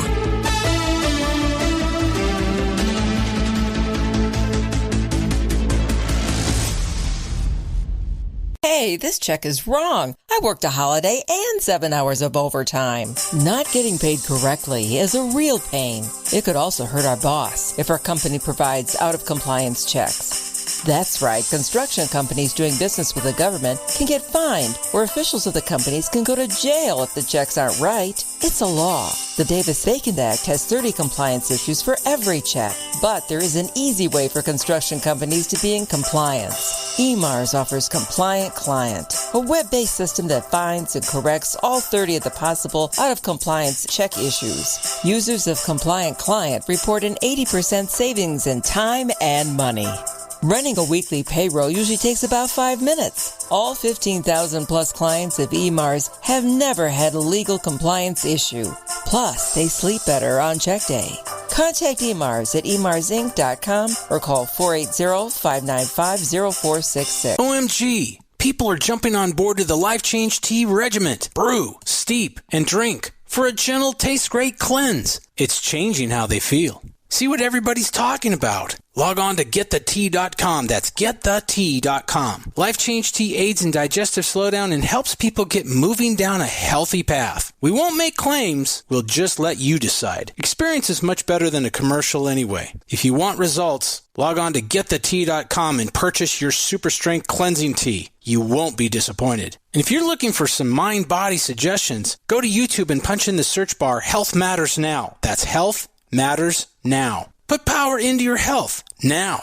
So, getthetea.com. That's getthetea.com for super strength tea.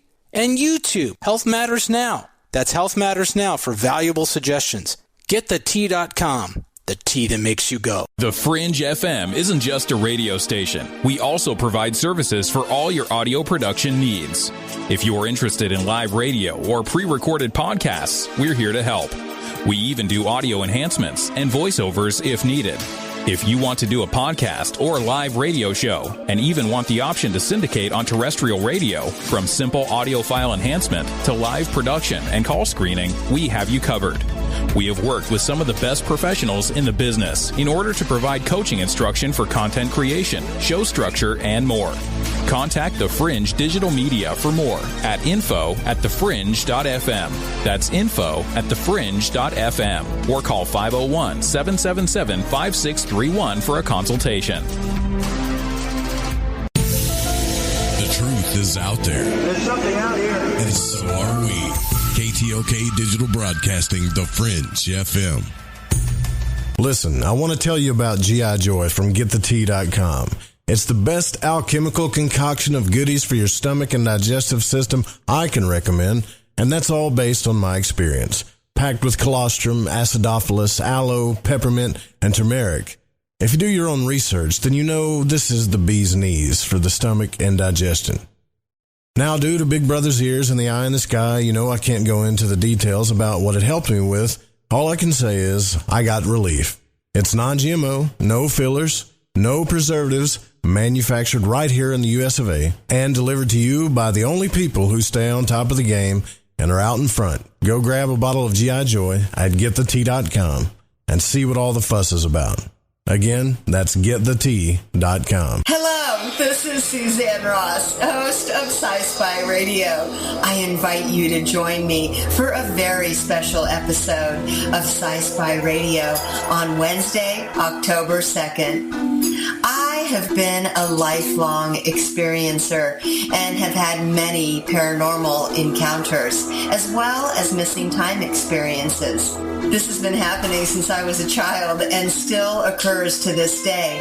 I have been very curious about the nature of these incidences, especially the missing time experiences that I can't remember. And so I went to a well-known hypnotherapist and had a regression. The results were stunning, and I look forward to sharing them with you on my show Wednesday evening, October 2nd from 5 to 7 p.m. Pacific. This is Rev Dan Lopez from Spiritual Warrior Today Radio, and you're listening to KTLK, The Fringe FM.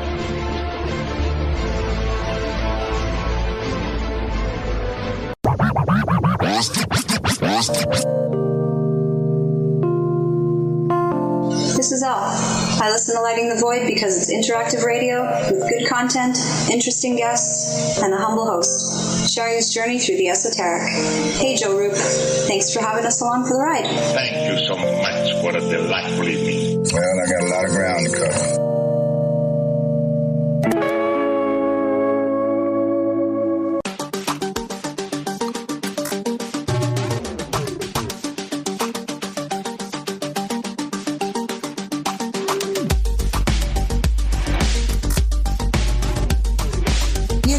To Lighting the Void. The call-in number is 1-800-588-0335. James Ernest Brown, our guest tonight. Electric Egypt is the topic.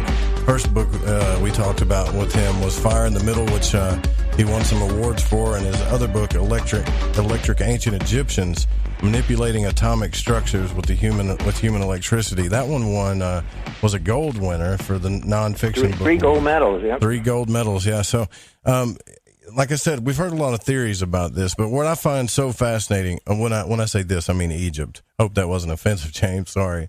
But not at all. But what I mean is this one makes sense to me in the way that I've studied alchemy and the occult and things when they talk about the solar body. Aleister Crowley and other people, they took energetic manipulation only into they really focused on the sexual side of it. But to me, that was just one thing. It was a very big mystery, right? It was a huge mystery, the male and female energy, etc.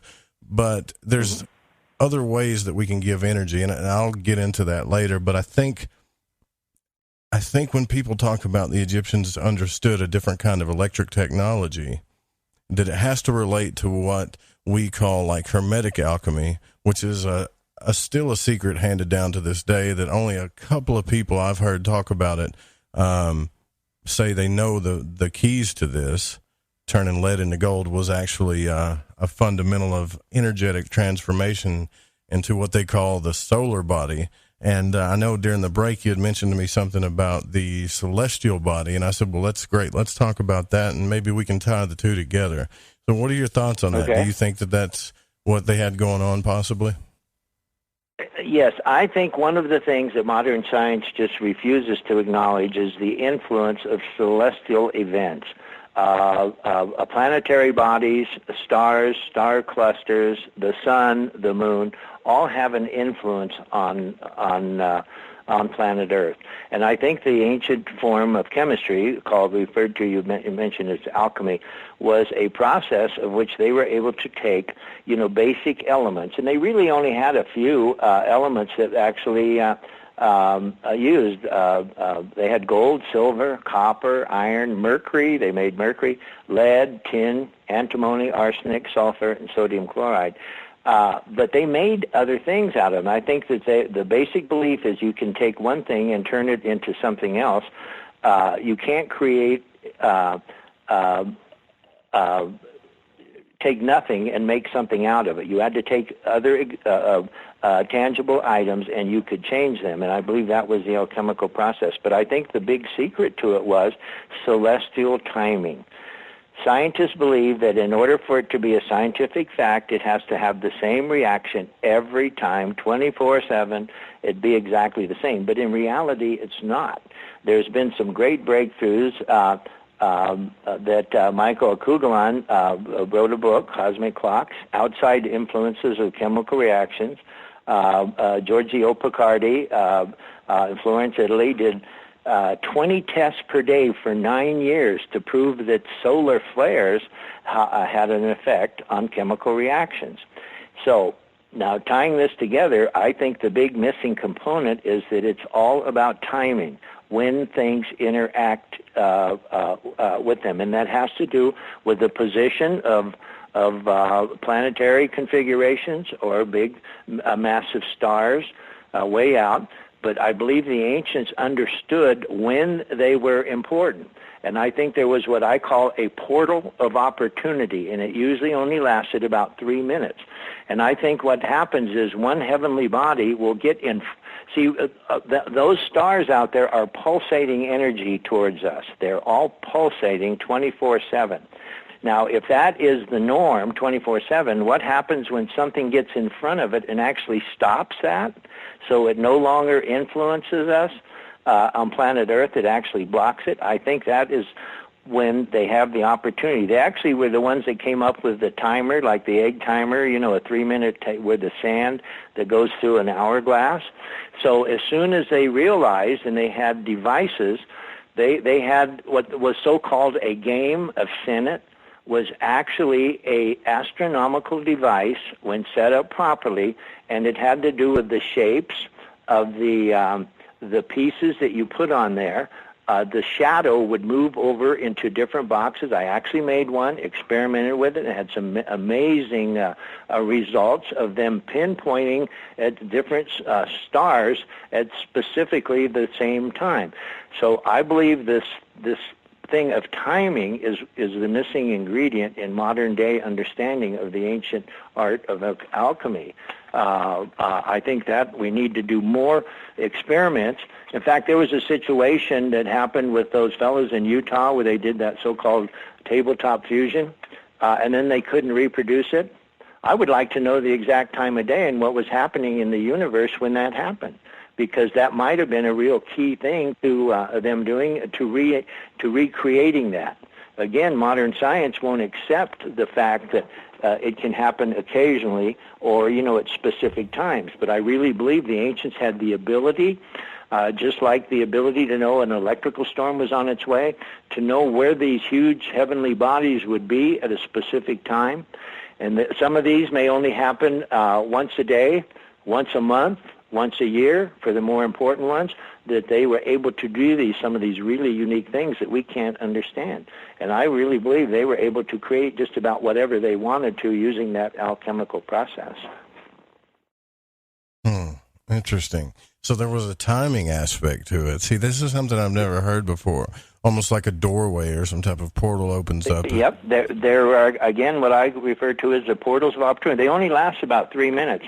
And that was about the time that some of these ancient time clocks, they had there was like a 3-minute thing for the sand. Once the event started, they would set that off, and they had to have everything ready to go, everything in place and ready, and that's how they were able to accomplish it. And there was a variety of things, and even the ability to create gold through this alchemical process, but it could only be done at a certain time. And I think that's the big missing ingredient in understanding how this stuff really works, because the modern-day scientists say, no, this doesn't work, nothing happens. But you have to be there at the right time and everything properly set. And it has to do with energy traveling through space, impacting planet Earth. And with that knowledge, that superior knowledge, they were able to capitalize on that and do some of the things that we don't understand how they did it. That's fascinating. I have to look into that because, I've looked at Rosicrucian astrology, and they focus on a lot of sidereal stuff. They don't really take in the precession so much as they do exactly where the astrological or where the constellations are. And they get very specific. As a matter of fact, a lot of the times they'll have you draw a chart that is, I think it's like -3 Regulus or something, and it has you start at a certain point. I'm like, man, why are they so specific? When you look at like modern horoscopes and traditional astrology, it's not like that. It's just sun signs, moon signs, and all this other stuff. But I think it's remnants of ancient past, and I think the Rosicrucians, I've had some, I've looked into that. And I believe a lot of these things, the Masons, had some of this knowledge. I think the Knights of ancient time, that wanted to protect this information. And so far, they protected it pretty well. But again, the arrogance of modern science, won't actually look into it because they just call it, pagan worshiping, they were just weird. They don't have any real reasons other than the fact that it doesn't fit conventional thinking. I think you got to think out of the box on some of this stuff. And, thinking out of the box is where all original ideas come from. It's not following the traditional ways that people are taught. So I do have difficulty accepting that because we really need to think out of the box. Wow. And to think all of this is coming out of somebody that I thought was just a really smart construction worker that wrote a couple of books, right? Right. Well, the thing is, when you see things, it's just like they had lightning rods. They actually have, the images of pharaohs holding a lightning rod. And if you compared it today with a lightning rod, they're exactly the same. Now, they're saying, they don't call it a lightning rod. It's a totally gold-covered, metallic exterior with a knob on the end, and it will attract lightning. Now, what were they doing? That is the purpose. If the explanation doesn't fit it, then what is a better explanation? The better explanation is they actually knew about that energy, and they were able to use it in unique ways that we have yet to discover. Wow, really cool. Are you hiding anything else, man? You got anything else under there you ain't telling me about? Well, I mean, you had a UFO I'm not experience sure. Or something that you're hiding under all this pyramid stuff? No. I actually would welcome that. It hasn't happened to me, and I'm certainly open-minded because I definitely believe that higher intelligence exists. I definitely believe that. I haven't personally had that experience, but over this period of time, I really had to educate myself. I've read, when the need to know. I went through a period in 1 year, I read over 200 books. When I first started doing this, when I was in high school, I bet I didn't, when I graduated high school, I bet I didn't read 10 books all the time. But it's the need to know. When you want to know something, you really delve into it. Right. And then other things come about because of that. You open up other parts of your mind to be a little more open-minded about things and explore other possibilities. And that's what I've been doing. What I'm trying to figure out, though, and here's the thing.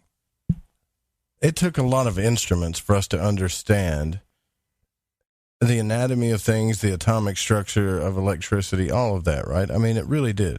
And even today, we're finding out new things. It wasn't long ago when we discovered photons and also quarks and things like that. So I don't know how the Egyptians could have known this stuff.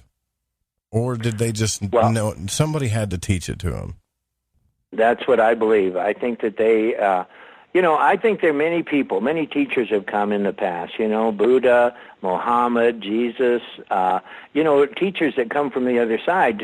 I think humanity is off on a reckless tangent, headed in the wrong direction. And I think over the thousands of years, that we get messengers that come and say, "Hey guys, this is what you got to do. This is not a materialistic society. It's more emotional and etheric. What we are here to do."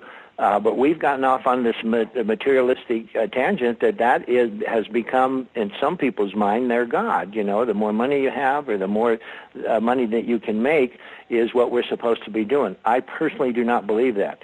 I think we are here to perfect ourselves, perfect our emotions, the loving, caring, nurturing side of us, and not the angry, ugly financial side. So to me, they're two polar opposites, and I really believe that our society is headed in the wrong direction. In fact, I mentioned earlier that in about 250 years, we're on the verge of destroying our planet through the misuse of technology. When Marconi developed the combustion engine, and aced out Nikola Tesla with his free energy concepts, that was a huge turning point in our societies. This could be a whole different planet now had we went more with Nikola Tesla and we used the free energy and electricity that was created in the earth and was available to everyone. And I really think that he was on major breakthrough when he was J.P. Morgan withdrew the financing behind his ideas. And you know what the big reason was? With Edison, it was that there's no money in antennas, because basically Nikola Tesla believed that all we had to do was have an antenna on your house and we could actually pull the electricity out of the air. But his comment was there's no money in antennas. We need to meter it. So consequently, we have electric companies now that pretty well control a lot that goes on the planet because we need that energy. And it is slowly deteriorating our planet with the misuse of that technology. Yeah, you took the words right out of my mouth here. So what are you looking at next, though? I mean, you started with, are you thinking about writing any other books? Because you started with Giza's Industrial Complex, which was, I guess, based on, what was that based on? This is your newest book, right? Did I get that right or wrong? Well, the newest book is Giza Industrial Complex that I co-authored with the Hertogs. But the Fire in the Middle was, my own observations and creation, and the same with the Electric Ancient Egyptians. And that was so fascinating, to study all of these different items that the ancient Egyptians had and find practical uses for them, and how it actually worked. And has been mostly my experimentation, and I've leaned towards that. There is a phenomenon not a lot of people realize, that an analemma. Do you know what an analemma is? It's actually a plot or graph of the position of the sun in the sky at a certain time of day at one location measured throughout the year that has the shape of a figure 8.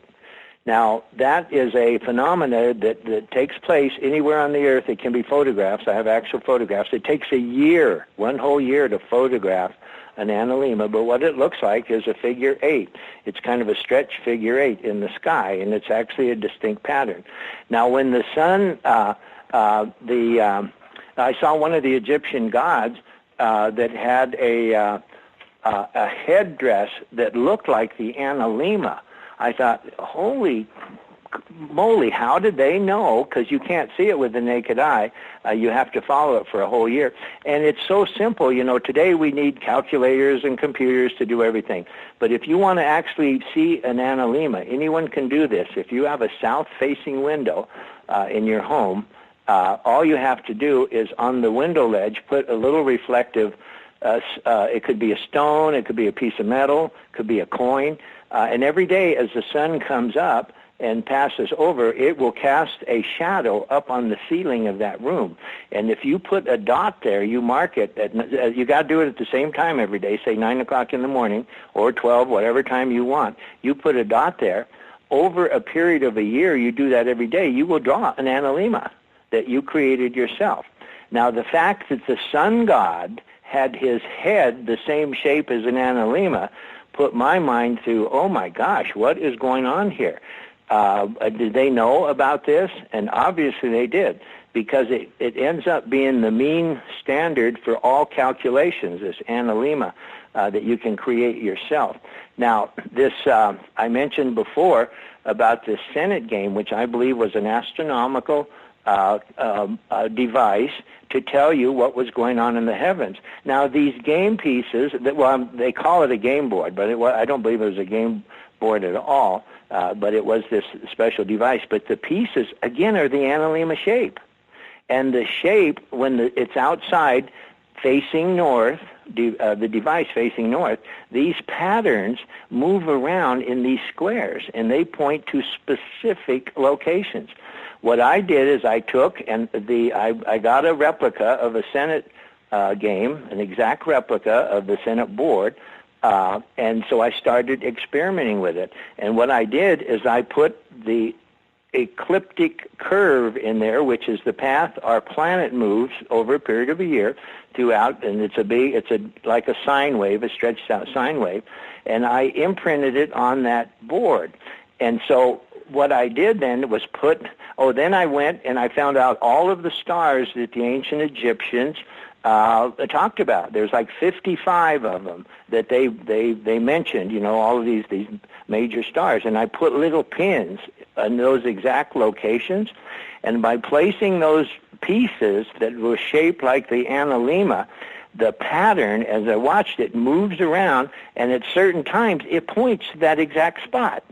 So I'm believing that that is telling us, and this is one of the devices, they say, okay, guys, get ready, it's about to hit.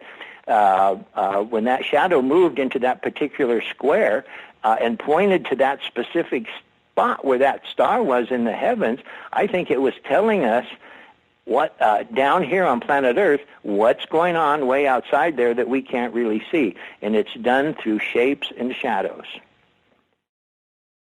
Shapes and shadows. Okay. Shapes and shadows. That's what's going on. It's like a simple sundial. You know, the interesting thing about a sundial, and this is I've studied tremendously, all cultures had sundials. And what is interesting, they're all the same shape. It's a round circle with a hole in it, and it has a stick that puts it right at about a 26-degree angle, facing north, and it actually, we can tell time. But think about that, that this little device is telling us what's going on out in the universe. And what is most interesting, it's everyone looks at the little gnome or the stick on the face that actually points to the time. It's the whole device, the shadow it makes. I've done extensive research with different types of them and photographed them in the different shapes that it takes on. At one point, it takes on the whole elliptical shape of planet Earth revolving around our sun. Now, I think that is real specific, and the fact that they're always a round circle with a stick. I think it's more than just that. It's that total shape of the different times a day, how that elongs and moves around. It's actually in fluid motion all the time. So the knowledge is when is the right time. And that's when I believe that these devices they had, the ancients could tell what was going on outside our solar system. Real simple devices, but what it did, it mimics what's going on out there, this little simple device. No computers, nothing advanced technology. This is as simple as it gets. Wow. Fascinating stuff. And it's in the book. I have photographs, and all my experiments are in the Electric Ancient Egyptians, and you can see step by step, and how I evolved at the ideas and how that I actually put them to practical use. And you see photographs of it actually, with the shadows in the right places and all of that. And what is typical, this, again, many other cultures had this so-called game, this Senate game, and it was, the interpretation was the game of passing. Was the name of the device, the Senate, the translation of it. But again, that's what we're observing, the passing that's going on outside our solar system, all these celestial events that repeat themselves over and over and over, year after year. But again, the knowledge is knowing where they're headed and what opportunities they will present for us. And again, the knowledge is, and I think it's part of the secret societies and the Rosicrucians and these secret societies over the past that have cloistered this information and not made it available or distorted it to the point that it doesn't make sense. Yeah, that actually makes a lot of sense what you're saying, because, I wouldn't have the show if you weren't right about that. I've had so many different people on tell me so many different things from so many different organizations, and I always thought, when I looked at, are you familiar with Hermetics, right? The study of Hermetics or Hermeticism at all? And it's kind of like the study of natural law, natural forces, or when you can just see how nature works, and that includes the planets, the elements, and everything else. And that stuff is absolutely simple, right? You could see things happen on a small level and a big level. Yep. But when you study, when you're really getting in the books, and you brought up E.A. Wallace Budge a while ago, right? And you really get into the books, as you get deeper and deeper into the mysteries, things do get pretty skewed, actually, and that confuses me. And sometimes. That's what is confusing to a lot of people, and again, if it don't make sense, they don't pursue it. To me, it had to make practical sense. And again, most of my pictures, and what I do with the books is explain what I saw. And hopefully people see it from my point of view. And that's been the big challenge, is that I didn't have a big education. I graduated from high school, but I'm a real common sense person. It has to make sense. If it don't make sense, then I have to look for something that does make sense about it. But I totally believe this is a way misunderstood ancient civilization that really needs to be reinterpreted, and with some radical changes in the viewpoint to really understand what they were doing. Now, where can everybody get the books? Is it at a certain bookstore, or you go to the website? Just click on the books? It's available on Barnes & Noble or Amazon. BookBaby, who produces my books, it's available there. Or they could go to, if they want an autographed copy, go to my website, Ancient Energy Research. It's www.ancientenergyresearch.com. I also have a website under my name, James Ernest Brown, that has the books available. But it's readily available and very stimulating reading. Again, I'm real proud of the fact that with my Electric Ancient Egyptians, I won 3 national gold medals. And I had the book reviewed before I dared put it out into public, and I got 5 5-star reviews from the get-go. Anyone that reads the whole book gives me the best score that is possible. So I know that, it's intriguing, and it I've developed a kind of a following on it. I get, emails every day of people, and with questions, because I invite all kinds of questions. I like to answer anything that I can, and some things I haven't even thought of. I'm anxious to know about. Again, to add to the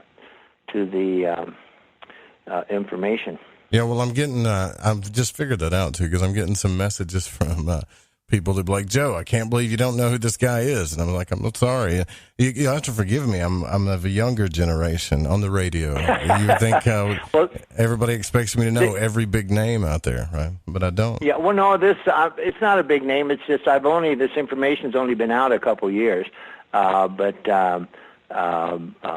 again, it's building. It's more people become intrigued with it. And I've gotten some really great questions.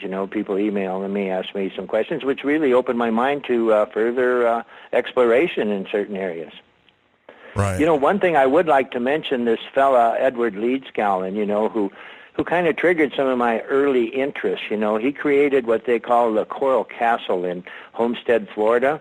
And I saw it on that, it was a show, That's Incredible or something like that, years ago, and I went there and got to know the owner. Actually, we tried to purchase the place. It had been in a state for 16 years, and they couldn't find a relative, and eventually did, a fellow by the name of Jules Levine from Chicago.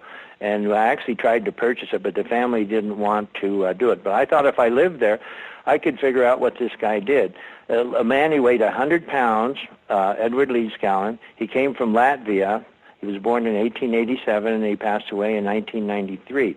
And what he did, he claimed that he had figured out what the ancient Egyptians and other ancient cultures, how they were able to cut and move stones that weighed many, many tons. And what he did is he got a piece of property. It was a little over an acre in Homestead, Florida. And the first thing he did, he put this huge wall around it. He cut they had the coral there, and he cut pieces 10 foot square, 2 feet thick, and he created a wall around that. And then over a period of years, he created what is called the Coral Castle. He made all of these replicas, a lot of planetary things that were there, images of that. But he created a living quarters there, which was over 35 feet tall, a 2-story, and he was able to elevate stones that weighed 18 to 20 tons all by himself. We actually interviewed people who knew him. My wife Debbie and myself went there once. We stayed for 2 weeks when we were interested in trying to purchase it. And we interviewed people who knew him and learned a lot about him. He was really into sweet potatoes, and sweet potatoes generate electricity. If anybody doesn't know, you can actually run a clock on sweet potatoes. But he never told anyone. This was a secret he took to his grave. But he did something that cannot be explained. Anyone can get on a website and check out Edward Leedskalnin, the Coral Castle. But that was really intriguing that, okay, if somebody in my generation, I was alive when he was alive, if he figured it out, by golly, I think I could too. So anyway, that was a big challenge, and that's really kind of what got me interested in the fact that he claimed he figured out how to do it. He actually left a monument verifying that he did know something that we have yet to figure out. So I talk about him in the book, and I use a lot of examples. Some similar things. What I tried to do was to find objects that were similar to the Egyptians. As an example, I talked about the gold shoes the Egyptians had to pass electricity through your body. Well, he had shoes that he put metal things on him. He wore special shoes. I have photographs of all this. A lot of it's in the book. But he actually had a lot of the things, a lot of the images. He had a pyramid-shaped structure there. He had a lot of things that were reminiscent of the Egyptians. And I tried to make correlations between what he was doing. And I really believed he was able to harness the energy out of the earth. And I think the human body was actually involved in some of this, that we were able to do it. Now, he generated electricity. There are imprints on these huge stone walls that he did.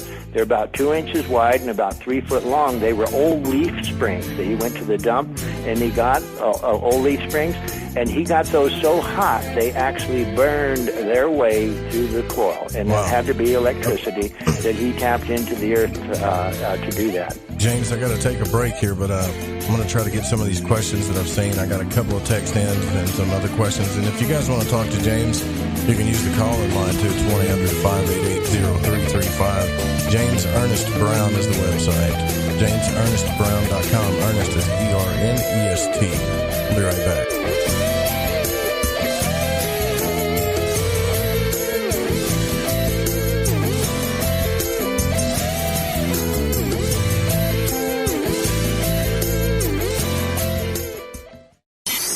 In your face, all over the place. We're online 24/7. You're listening to the hottest internet station. Do you want to know the truth? Are UFOs real? Are aliens visiting Earth? Are governments around the world hiding the biggest secret in history? We're UFO Seekers, official partner of The Fringe FM, and we're on a hunt for the truth. Join us as we investigate locations like Area 51 by subscribing on YouTube at youtube.com/UFO Seekers. Thanks for listening to this broadcast. Need another late night fix? You can tune in every weeknight to Lighting the Void with Joe Roop on The Fringe FM. Are you intrigued by Paranormal Talk Radio? You'll love the new Paranormal Radio app from TalkStream Live. You'll find a great selection of talk shows covering UFOs, ghosts, strange phenomena, and much more. Download the Paranormal Radio app now and start listening to the very best in paranormal talk entertainment, including the network you're listening to right now, the Paranormal Radio app. Free in Google Play and the iOS App Store. Introducing Shadow Light Tarot from Waking Canvas, the Fringe FM's new contributing artist, Eric Tesey. This hand-illustrated black and white self-published deck serves as a reinvention of the tarot, never before witnessed. Each of the several suits of this 88-card deck lineup form an infinite panoramic scene. Even the included visual companion guidebook is entirely hand-illustrated, cover to cover, with beautiful visuals and esoteric symbols and artwork.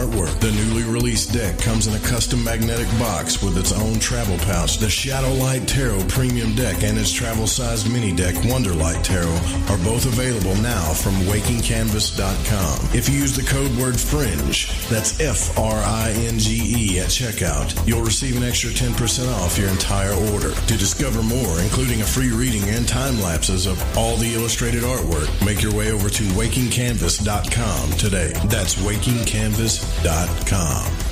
Hi, this is Sammy. Join us in the Deep South as we're lighting the void with Joe Roop on the Fringe FM. This is Preston Dennett from PrestonDennett.weebly.com, and you're listening to KTLK, the Fringe FM.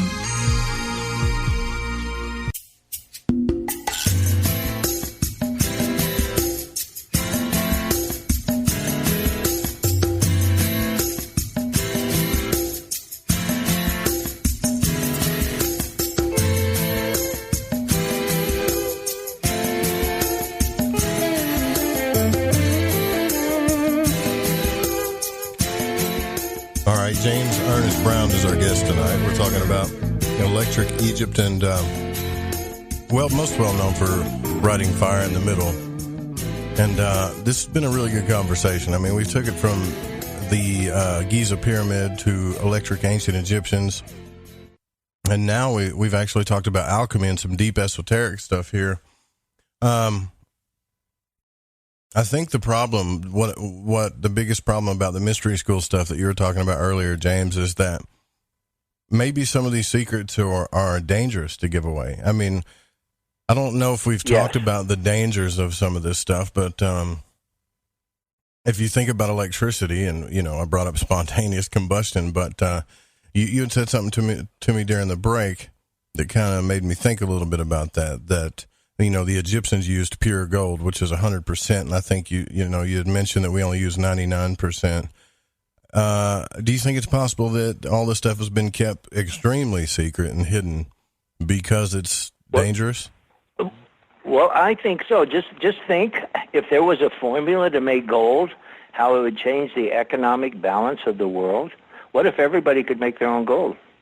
Then gold would become virtually worthless. Not worthless, but I mean, see, again, I mentioned earlier, I don't believe that the Egyptians using all this gold was an example of wealth. I think it was their practical, everyday use of creating electricity and manipulating electricity in various ways, mostly with the body, but also using it as an outsource to ignite or set off a chemical reaction with an electrical charge. In order to create a charge, you need something to ignite it. To set off an atomic bomb, you need a pre-explosion. To light a fire, you need a spark. You need something to set it off. And I think by amping up different parts of the body, they were able to do that. Or objects, being able to do it. We mentioned the Ark of the Covenant. I really believe in the way that it is built. The anatomy of it is a giant capacitor capable. We've seen it in the movies, Raiders of the Lost Ark and that, and we've seen examples of it. But I think a lot of that, the writing and some of the ideas behind that were based on some ancient ideas that have yet to be explained. But electricity was, again, once electricity is used, it goes back into nature, whatever residual effects there are, which are none, and it's ready to use again. And I think the reason why we don't see any of these forms of pollution in ancient past is because the way they used the natural forms of energy was the proper way to use it on planet Earth. But again, in the name of expediency and power, we've gone off into a whole different direction. And I can't say that it's wrong. I don't agree with it, but it seems to be the way that we're headed. But they use electricity in very unique ways, and it was abundant to everybody, and that was no secret. I think the secrets in some of the secret societies was the actual final details in making some of this stuff happen. It's like the example of the celestial events. Not a lot of people are aware of that. The influence. I want to mention briefly too that Edward Leedskalnin only worked at night, and a lot of times during a full moon. There were several instances that were people, and again, because they were children, they were totally disregarded, but they actually they had parked their bicycles up against a wall and stood on them, and they saw him moving blocks around with his hands above him, and he was singing. But he had his hands over the stones, and they were floating in the air. Now, because I think there were two instances, one with a couple boys and one with a couple girls. But again, they weren't credible because they were children, but they witnessed that. Very similar situation, peeked over to the side to see what was going on. But again, in talking to people who knew him, he never discussed it. His conversations were very limited. He did not talk, but he really perked up when you started talking about astronomy. He loved to talk about astronomy. And in his writings, he left that timing was paramount. It was most important. And he also said that you start off with small energy. You want to make big energy, you start off with little energy, and it graduates up. And I believe that there is another level of energy yet to be discovered. In fact, that was the name of a book that I want to do. It's called The Third Level of Energy Yet to be Discovered, because I believe the ancients used it, and I believe that that's what he learned to do, is another level of energy. You know, laser technology is just fairly new. I got really interested when I thought that the Great Pyramid actually was a laser-oriented, and this was back in about 1978, 79. I went to Washington, D.C., and I spent a week at the patent office, and at that time there were only 200 patents that were filed, which I got copies of and read every one of them, about lasers, and which is really simple technology. You know, we've made it look very complicated and very expensive, but it's really any substance when you change the vibrational frequency, when it goes into resonant overtone, when you get two items that will do that, they will merge and create coherent light. Pretty simple, you know, when you understand it. Now, today or recently, about a year ago, I contacted the patent office to see, you know, how many patents have been filed. There were 22,000 patents filed on laser technology. There were 2,000 chemical lasers. Now, what that tells me, it's so versatile. There's so many ways you can do it. So I think that's the second level. I think the first level is direct energy, that's static electricity, lightning, we use in its primitive force. We use that, and then the advance would be laser, and I think there is another level of energy that yet to be discovered, you know, based on what these guys were doing, because there's no logical explanations for a lot of this stuff. There has to be something we do not know yet. Yeah, I totally agree with that, because here's why. The thing about alchemy, when you really look at it, there is a lot of references to agriculture, and I got a text in about that too that says, you know, I can understand the timing thing, because if you don't plant a seed at the right time, it doesn't, it doesn't sprout, That's right. It doesn't germinate. And that's a good point. I had one guy that was a Rosicrucian tell me, he said, you know, the true Hermetic Alchemy is hidden, and it's all about growing your soul out of your physical body. In other words, growing your energetic body out of the soil of your soul by learning how to properly use more energy and tap into energy. And this was huge to me, because it started making sense. Everything kind of started adding up that way. And he said all the things are hidden. So, and a lot of the same metal, you know, the symbols for metal and alchemy are actually the same symbols that go with planets and even some astrological signs. So there probably are certain alignments when certain operations need to be done. You know what I mean, if that makes any sense. Yes. Yeah, absolutely.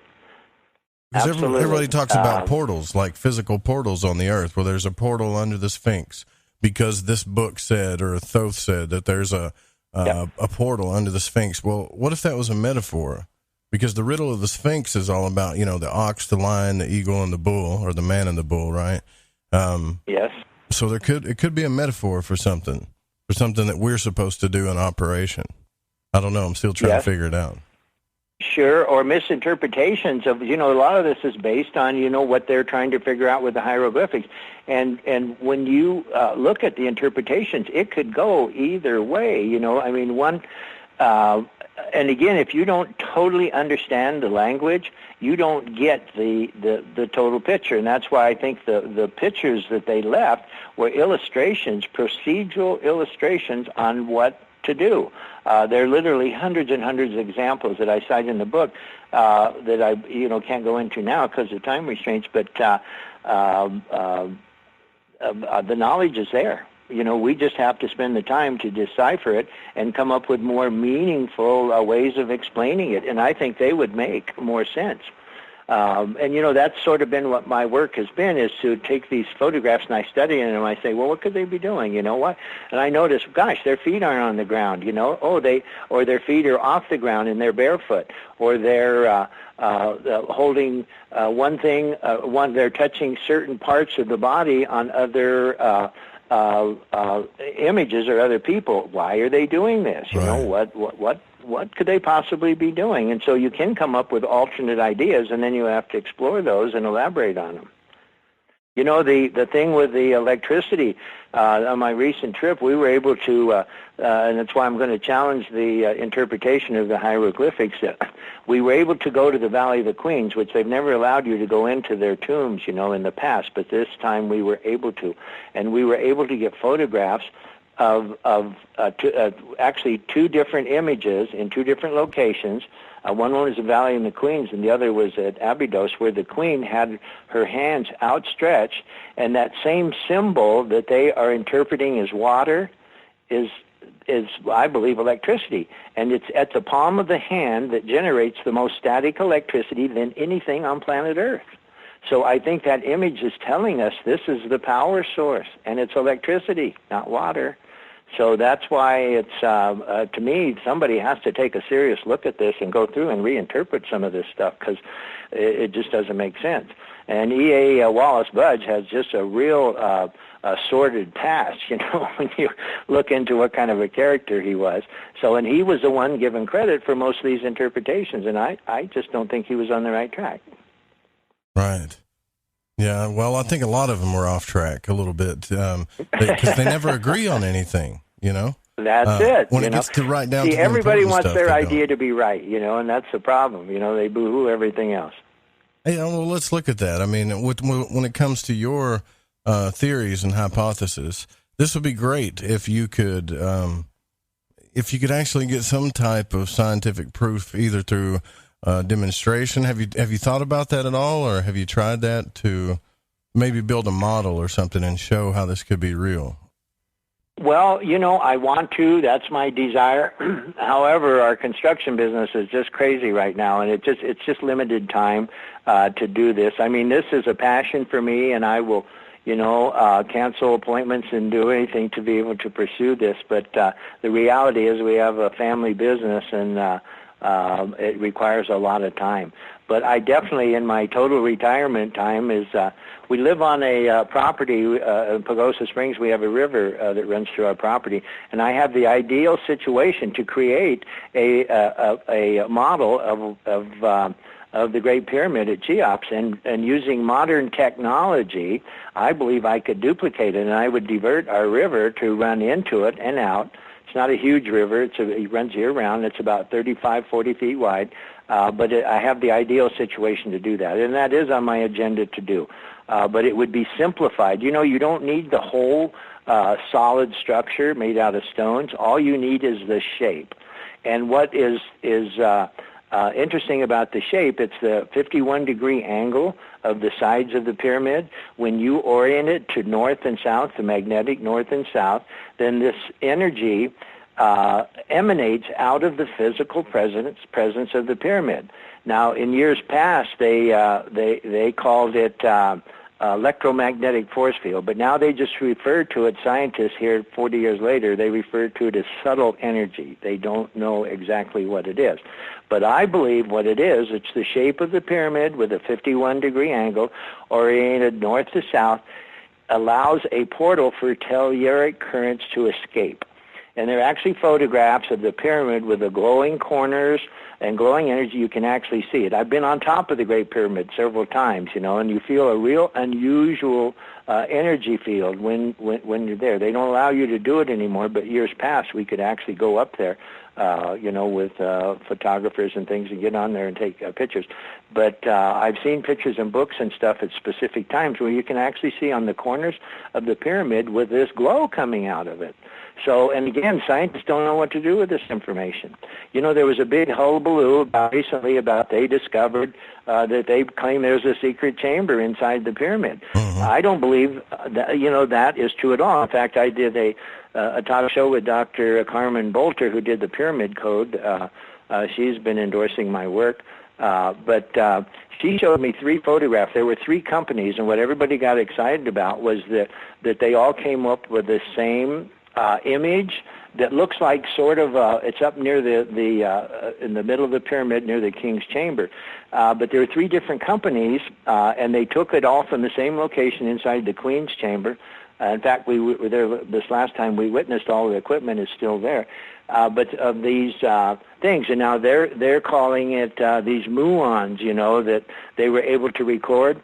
Well, back in the 60s, Dr. Alvarez, he called them cosmic rays. He photographed something very similar, but they were in those days called them cosmic rays. And what he did, they made all these recordings inside of the pyramid, and then when he took them back to the laboratory to decipher them and record them and turn them into some sort of image, it was scrambled. He says they got inside the pyramid, they got these interesting images. When they got outside the shape of the pyramid, the images were gone. But Dr. Carmen Bolter showed me, in fact, we did a joint talk show with Richard Hoagland. When that came up, I was asked to participate with her, but she showed me 3 images, which she sent me before we did the talk show, and so that we were on board with the same story, but that she got images of it, and it appeared that they were in the same location, but the images had kind of rotated. They were not exactly the same. So that tells me that there's something there. That it's not a void. It's not a compartment, but there may be some magnetic or some anomaly that's taking place. It was in 2 locations. One was over the entrance, the front entrance. But again, they could disprove this. They could drill a tiny hole, and run a camera in there without disturbing the pyramid. They could verify this stuff, but nobody wants to do that. To verify or to validate these things. So, we get this stuff that comes along every once in a while, and it makes news for a few days, and then it totally goes away. But to me, it's not credible. It's not credible. Right. Well, I think that. So, do you think that we could become another reason why a lot of this stuff is hidden from us? That we could become more than human, so to speak. Because I looked into, just some fables, right? Cagliostro, Count Saint Germain, all of these guys, and they talk about the mysteries of Egypt. Even a Freemasonic rite, which was the Egyptian rite that the Freemasons just kind of threw out. But it says that the whole formula for that alchemical structure to get into your solar body, basically become like He-Man, like we're talking about in the chat room, is in there. Mm-hmm. So do you think that that's being hidden from us? Well, I think it is in a lot of respects. See, I think we have a different mission here. I call it Earth Camp. We come here to develop different parts of our spiritual body, our electrical body. Is a different thing. We kind of talked about that. I think that it could be destructive. One of the things that I think is frightening to a lot of people is the acknowledging that UFOs do exist, because it would change the way people think about religion. That's such a driving force for so many people, and I think they're afraid of the fact that maybe what they've been taught isn't really true. And the fact that these exist and are recorded almost on a daily basis now. My gosh, they're appearing everywhere, and I understand their presence is that. From what I understand, the people I've talked to, that the planet Earth is looked at as cancer in the planetary configurations, and what we do here can affect everything out there. Say if we explode the planet. In fact, there's stories about Maldek, was a planet, the asteroid belt was a planet that was destroyed in ancient times. That asteroid belt that circulates around all the time. That was the situation, misuse of technology. In fact, again, if you can believe some of the stories and myths about Atlantis, it was destroyed through misuse of technology. I think we can reach a point where, again, with atomic energy, look what we're threatened with all the time, and what could happen with the misuse of that powerful technology, which is done wrong. We don't understand how to use it properly. I believe the ancients did. On basically an every day as part of their lives. Yeah, you're right about that. I think what else I think too is I think that, and I could be wrong about this, but I think the Vatican's kind of hidden this stuff, because the more I look into the Vatican, the more that they're actually practicing pagan rites and rituals, and they have this stuff like really deep seated. When I say pagan, I don't mean bad, but yeah, no, I understand. But pagans have been ostracized a lot when it comes to that Christian mindset. It's almost like they've separated it, yet it's been embedded into our religions. So that just makes me think that that stuff is there only so people can have the certain type of knowledge. And yeah, I'm getting a little bit conspiratorial, but imagine a life where we all could have this type of energy. We all could live longer, be healthier. I mean, this is kind of what this stuff does to the human body, right? It balances it out. I don't think cancer would be an issue anymore, or you're right. You know what I mean? Right. Yep. Yeah, you mentioned the Vatican. You know, I thought it would make a great story like Raiders of the Lost Ark if somebody raids the Vatican and brings out that information. I think there's hidden information. You know, during the Crusades, you know, when they went on the rampage and was destroying a lot of the information, a lot of those books and stuff were bejeweled, you know, the exteriors, you know, thing. And I bet you that all that, there is a certain amount of that that's hidden in the so-called catacombs, you know, in the Vatican. But I think a great new updated version of the Raiders of the Lost Ark would be to penetrate the Vatican and get in those catacombs and take all that information out. But I think they're afraid of it because it shows a whole different history. And I think all the powers to be that are heads of the Catholic Church per se, they don't want this information out because it will change the thinking of all the followers. That's right. That's totally right. Well, look, we only got a few minutes left. I want to say, too, to you guys about the archives. I know you know that I run the station, and we're doing a lot of new stuff. And happy October, by the way. This is the best time of the year. Oh, that's right. It's the best time of the year. But the archives are coming out. I will get them caught up. And once they're caught up, then we'll get them out every day after that. We're only just a couple of shows behind, but we're catching back up. So don't worry about that. They'll be there. We'll be right back.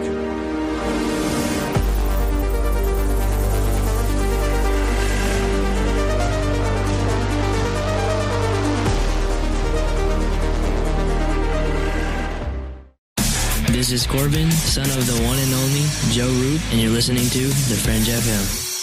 Did you know that qualified patients can access medical cannabis in all 50 states? CannaSense is a medical cannabis collective that helps patients in all 50 states gain access to cannabis medication. CannaSense does this with a streamlined process and strict compliance with the Compassionate Use Act of 1996, the Affordable Care Act, and the U.S. Constitution. It is important for each patient to understand the legalities involved, the costs, and the benefits of cannabis medication. Through truth, legalization, and education, the medical benefits of cannabis will supplant recreational perceptions, and the real vision for change will be realized. Let the people and their personal doctors take control of their medical cannabis decisions before the greed of big business takes over. The tipping point for change is today, and CannaSense is ready to lead the charge and enable legal access for all qualified patients to medical cannabis through its proven system. For more information, go to thefringe.fm/care or click the banner on the website today.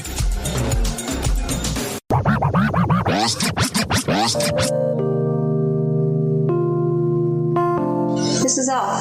I listen to Lighting the Void because it's interactive radio with good content, interesting guests, and a humble host, sharing his journey through the esoteric. Hey, Joe Roop. Thanks for having us along for the ride. Thank you so much for a delightful evening. Well, I got a lot of ground to cover.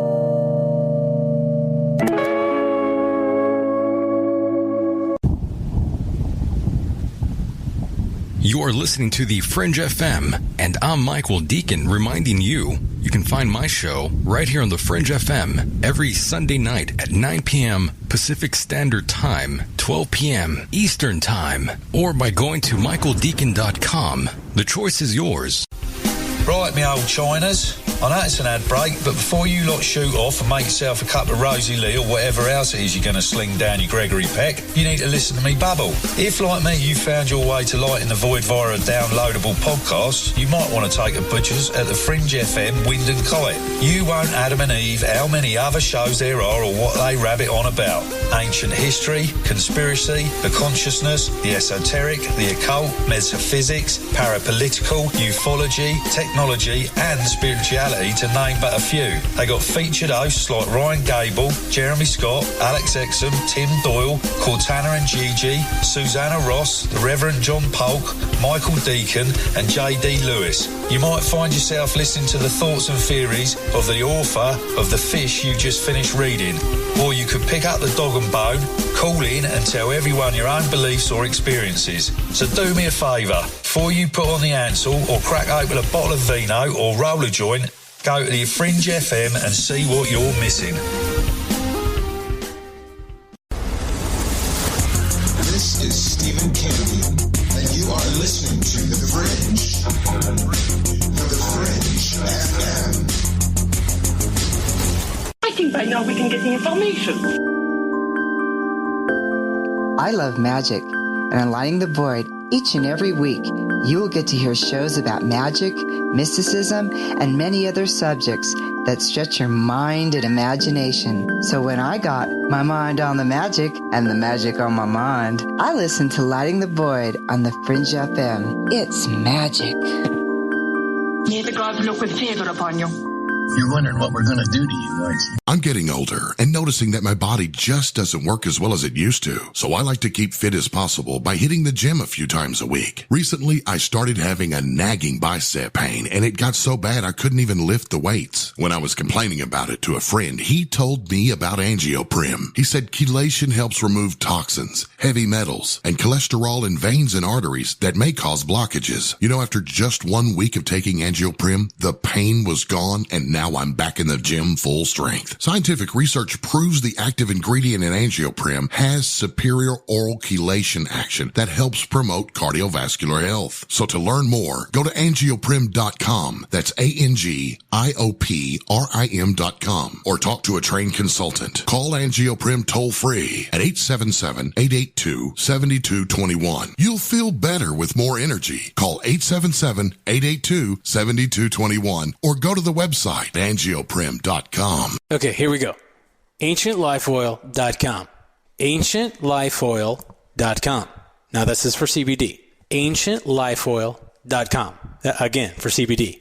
Where do I get CBD? AncientLifeOil.com. It's pretty good stuff. Organic, non-GMO. We are the Ferrari of CBDs. AncientLifeOil.com. You know, they say when you mention a person's name 3 times when you first meet, that you're going to remember. So I'd say to you, nice to meet you, AncientLifeOil.com. It's AncientLifeOil.com, right? Nice to know that you help people. AncientLifeOil.com. Think about this. Occasional stress, occasional anxiety, occasional inflammation, occasional stiffness, and intruders that get you down. AncientLifeOil.com. Okay, so I'm going to give you a fact for the day. So Ancient Life Oil does not help you with business deals. Hold on a second. If you feel better, it could help you make a better decision. Okay, I'm wrong. Just remember to go to AncientLifeOil.com.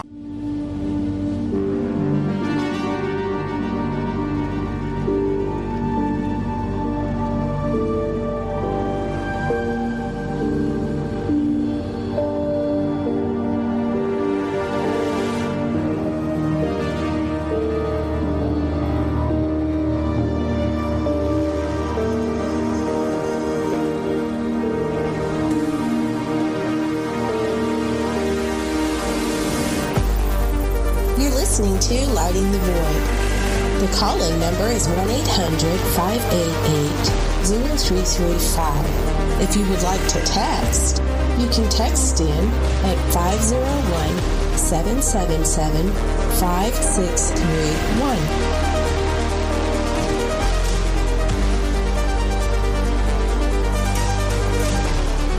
Well, I want to thank you for coming on the program. I know since we're in the last part of the radio show right here, James. Hold on, we had a little bit of an audio issue there. So what I'm going to want to talk about now is actually I'm going to let you talk about it, okay?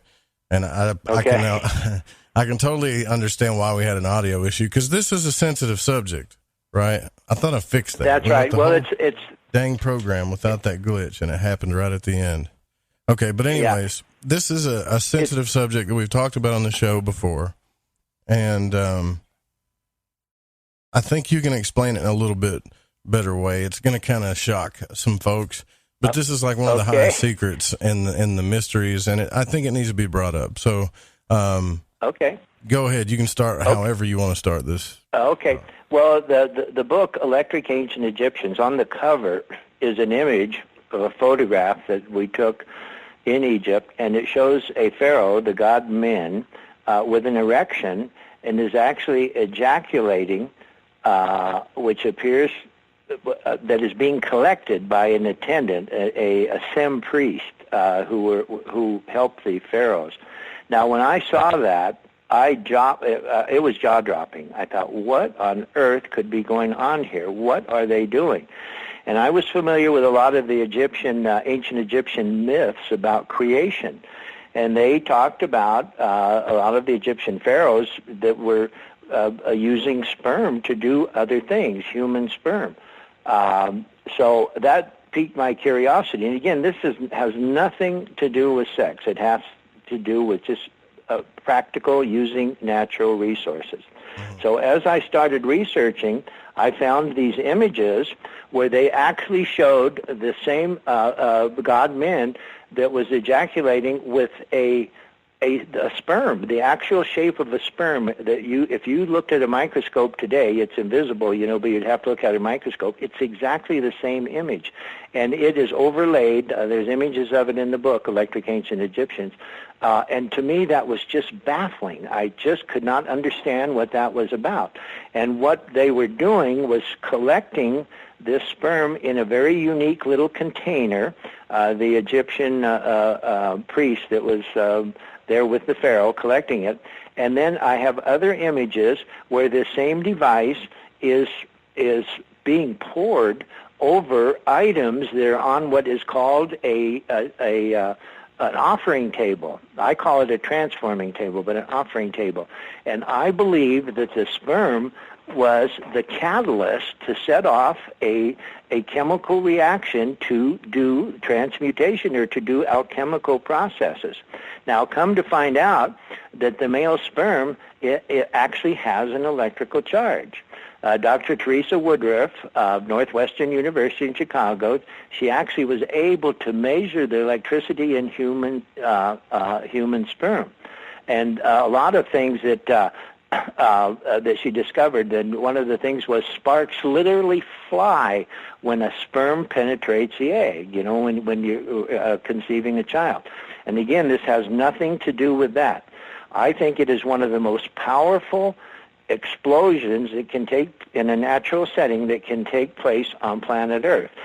And other people, there were some Russian researchers that actually were able to do electrical recordings on the human sperm. And the long tail that exists, when you see it, it looks like a tadpole, with a big head and then a long tail. And it's the movement of the tail. When it wags, it creates electricity. And I believe they could amp the electricity up inside the pharaoh in preparation for one of these ceremonies. And what they were able to do, and again, it was the use of the Faraday's cage with the pharaoh in an electrically free zone, and by putting those metal electrodes on the nipples, they could actually transfer electricity created by the human hands with an attendant inside the cage with him, and send electricity down to the scrotum where the sperm is created and actually amp it up. And I believe that that's how they were able to do what I call penetrating atomic structure with electrified sperm. I know the concept it freaks people out and it's very controversial, but there are so many images showing them doing that. Now, what they were up to, I would like to see a better explanation if anyone has one, but there are dozens and dozens of images, and it being collected and being deposited over these, what they call offering tables, which I believe is a transforming table, and I believe that becomes the catalyst. We have yet to discover how to penetrate atomic structure. What we do is we smash it, and we get energy that can be useful, but there's no pattern to it, and that's why it becomes wasted, because we can't, human life can't exist around it. So there's something that happens. Now, when we've all heard this term quantum leap, And basically what that is, with an atomic electron transition, is the change of an electron from one quantum state to another within an atom. The electron changes orbits in nanoseconds or less. When the atom jumps, that's what they call quantum leap. It jumps into another circle. I believe that's when it's susceptible to change. Because, and again, it is so powerful as it spins that we have been able to penetrate and manipulate it. But I think knowing when it makes that jump and to have that electrical charge actually sets off what we would call a low-energy nuclear reaction. LENR, they refer to, L-E-N-R. And it's also known as cold fusion or tabletop fusion. And I believe that that's what they were practicing, cold fusion, within those temples. That's what they were doing by electrifying the sperm of the pharaoh and using that as the catalyst to manipulate atomic structure. There are many pictures and examples in the book of them doing this. And again, what else could they be doing? I would like somebody to come up with a better explanation, but they were using this in some way. And when you see these images and you see modern-day magnified images of sperm and you see these drawings they knew what they were doing. They absolutely knew what they were doing. In fact, they show images in the hieroglyphics, which we photographed dozens and dozens of them at the various temples, and it wasn't just in one temple, it was throughout Egypt. We went from one end of Egypt, this last trip, my son and I, from one end of Egypt to the other, photographing this stuff. And it actually shows the long tail in a real wiggly line, just like the what I believe is interpreted as electricity. And to come to find out, these Russian scientists have actually discovered that when the tail wiggles, it generates electricity. And if it wiggles more, and that's what causes it to move. Well, I really believe that they could electrify that to amp it up. It is so unique that the pharaohs were the ones that did it, and that gave them. They became gods in that respect, that they were able to do things that no one else could do. But I think this was the secret behind the scenes that they were doing, the Egyptian priests and the pharaohs. And that was the duty of the pharaoh to be able to do that and to create whatever was needed at that day and time in ancient history. There you go. And I'm sure that it shocked some. It is shocking, shocked some right? people. Yeah. Well, the thing about it is there's no doubt in anybody's mind that the two, I guess you could say, forces in the universe are male and female. That is been actually a hidden thing in secret societies as far as the energetic practice goes. And so what I'm thinking, I'm not so sure about the electric part, but I do know that I have found out that it causes creation, so to speak. And Aleister Crowley tapped into this too, Okay. But now, there's another aspect that I discovered, from talking to a neighbor who's a veterinarian, that there is the ability, it's called electroejaculation. And what it is, that if we apply 20 volts of electricity to our scrotum, you can automatically ejaculate. The Egyptians they were the ones that had the phalluses, the replicas of the male penis. They actually, and again, there are many images about it, but 20 volts of electricity, you could do that with the Baghdad batteries, creating enough electricity. But what it did, so they could do this anytime they needed to. They didn't have to wait for a natural something to take place in their body. They could actually do it on demand. And the pieces are, the photographs in the book depict that they actually had these devices. Yeah, but so we got devices aspect. too. You don't think that maybe they were just kinky Egyptians, possibly? No, I don't think there's any. I talked to my doctor friend, and he said that in grad school they experimented with stuff like that. He said, and it does work. It does exist. He says all it takes is 20 volts of electricity, and it will cause the prostate to constrict and clear itself out, the scrotum. It just does it automatically. And of course, my veterinarians told me that's what they do with animals. When the animal husbandry, with the horses and the cows and stuff. Is that's how they get the sperm from them, is to do that. They actually have devices. Now, and the devices, I got photographs of the devices that modern science uses, and the ancient Egyptians had the same looking devices. So go figure what was going on. I would like better explanations, but, putting all these pieces together, they sort of make sense.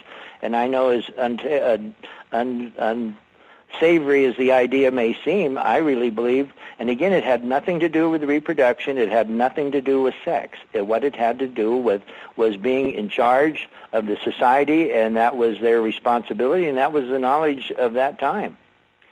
So one of the things that all of the male coffins, that the Egyptians, and I actually have a replica of one in my workshop area, but they have what is called a false beard, and the beards are normally made out of metal, detachable, but all of the females did not have it, and they referred to it, the explanation, it was a goat's beard, and no explanation for it, but that is the device that they could use, a personal device that they could use to actually stimulate or create that objective, is to release the sperm. I believe that they prepared the pharaoh, amped up the sperm, and whenever it was needed, it was automatically brought out. It was automatically ejected from the body and collected in containers and taken to different locations and poured.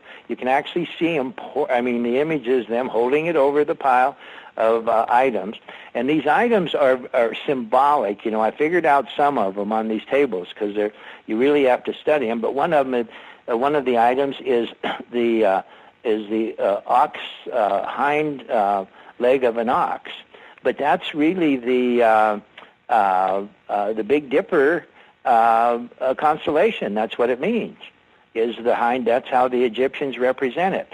So on the items stacked on there, that indicates to me the celestial event had something to do with the Big Dipper and the North Star. That somehow was involved in that transition or transaction. And I believe these were all alchemical processes. They actually have images of atomic structure that is almost identical to these drawings. And, we've never been able to photograph the atom still. It's always in motion, so it's in a vibrating look. And in these images, these depictions, when you see these images, they're actually done with tiny dots, so it looks like it's vibrating. And again, you have to see these images and think, what is going on? What else could they be doing? And these were some of the ideas I came up with. It actually made sense to me that they were up to something very unnatural, unnormal to our society. Again, this was an ancient society that made accomplishments that we have yet to understand or be able to duplicate.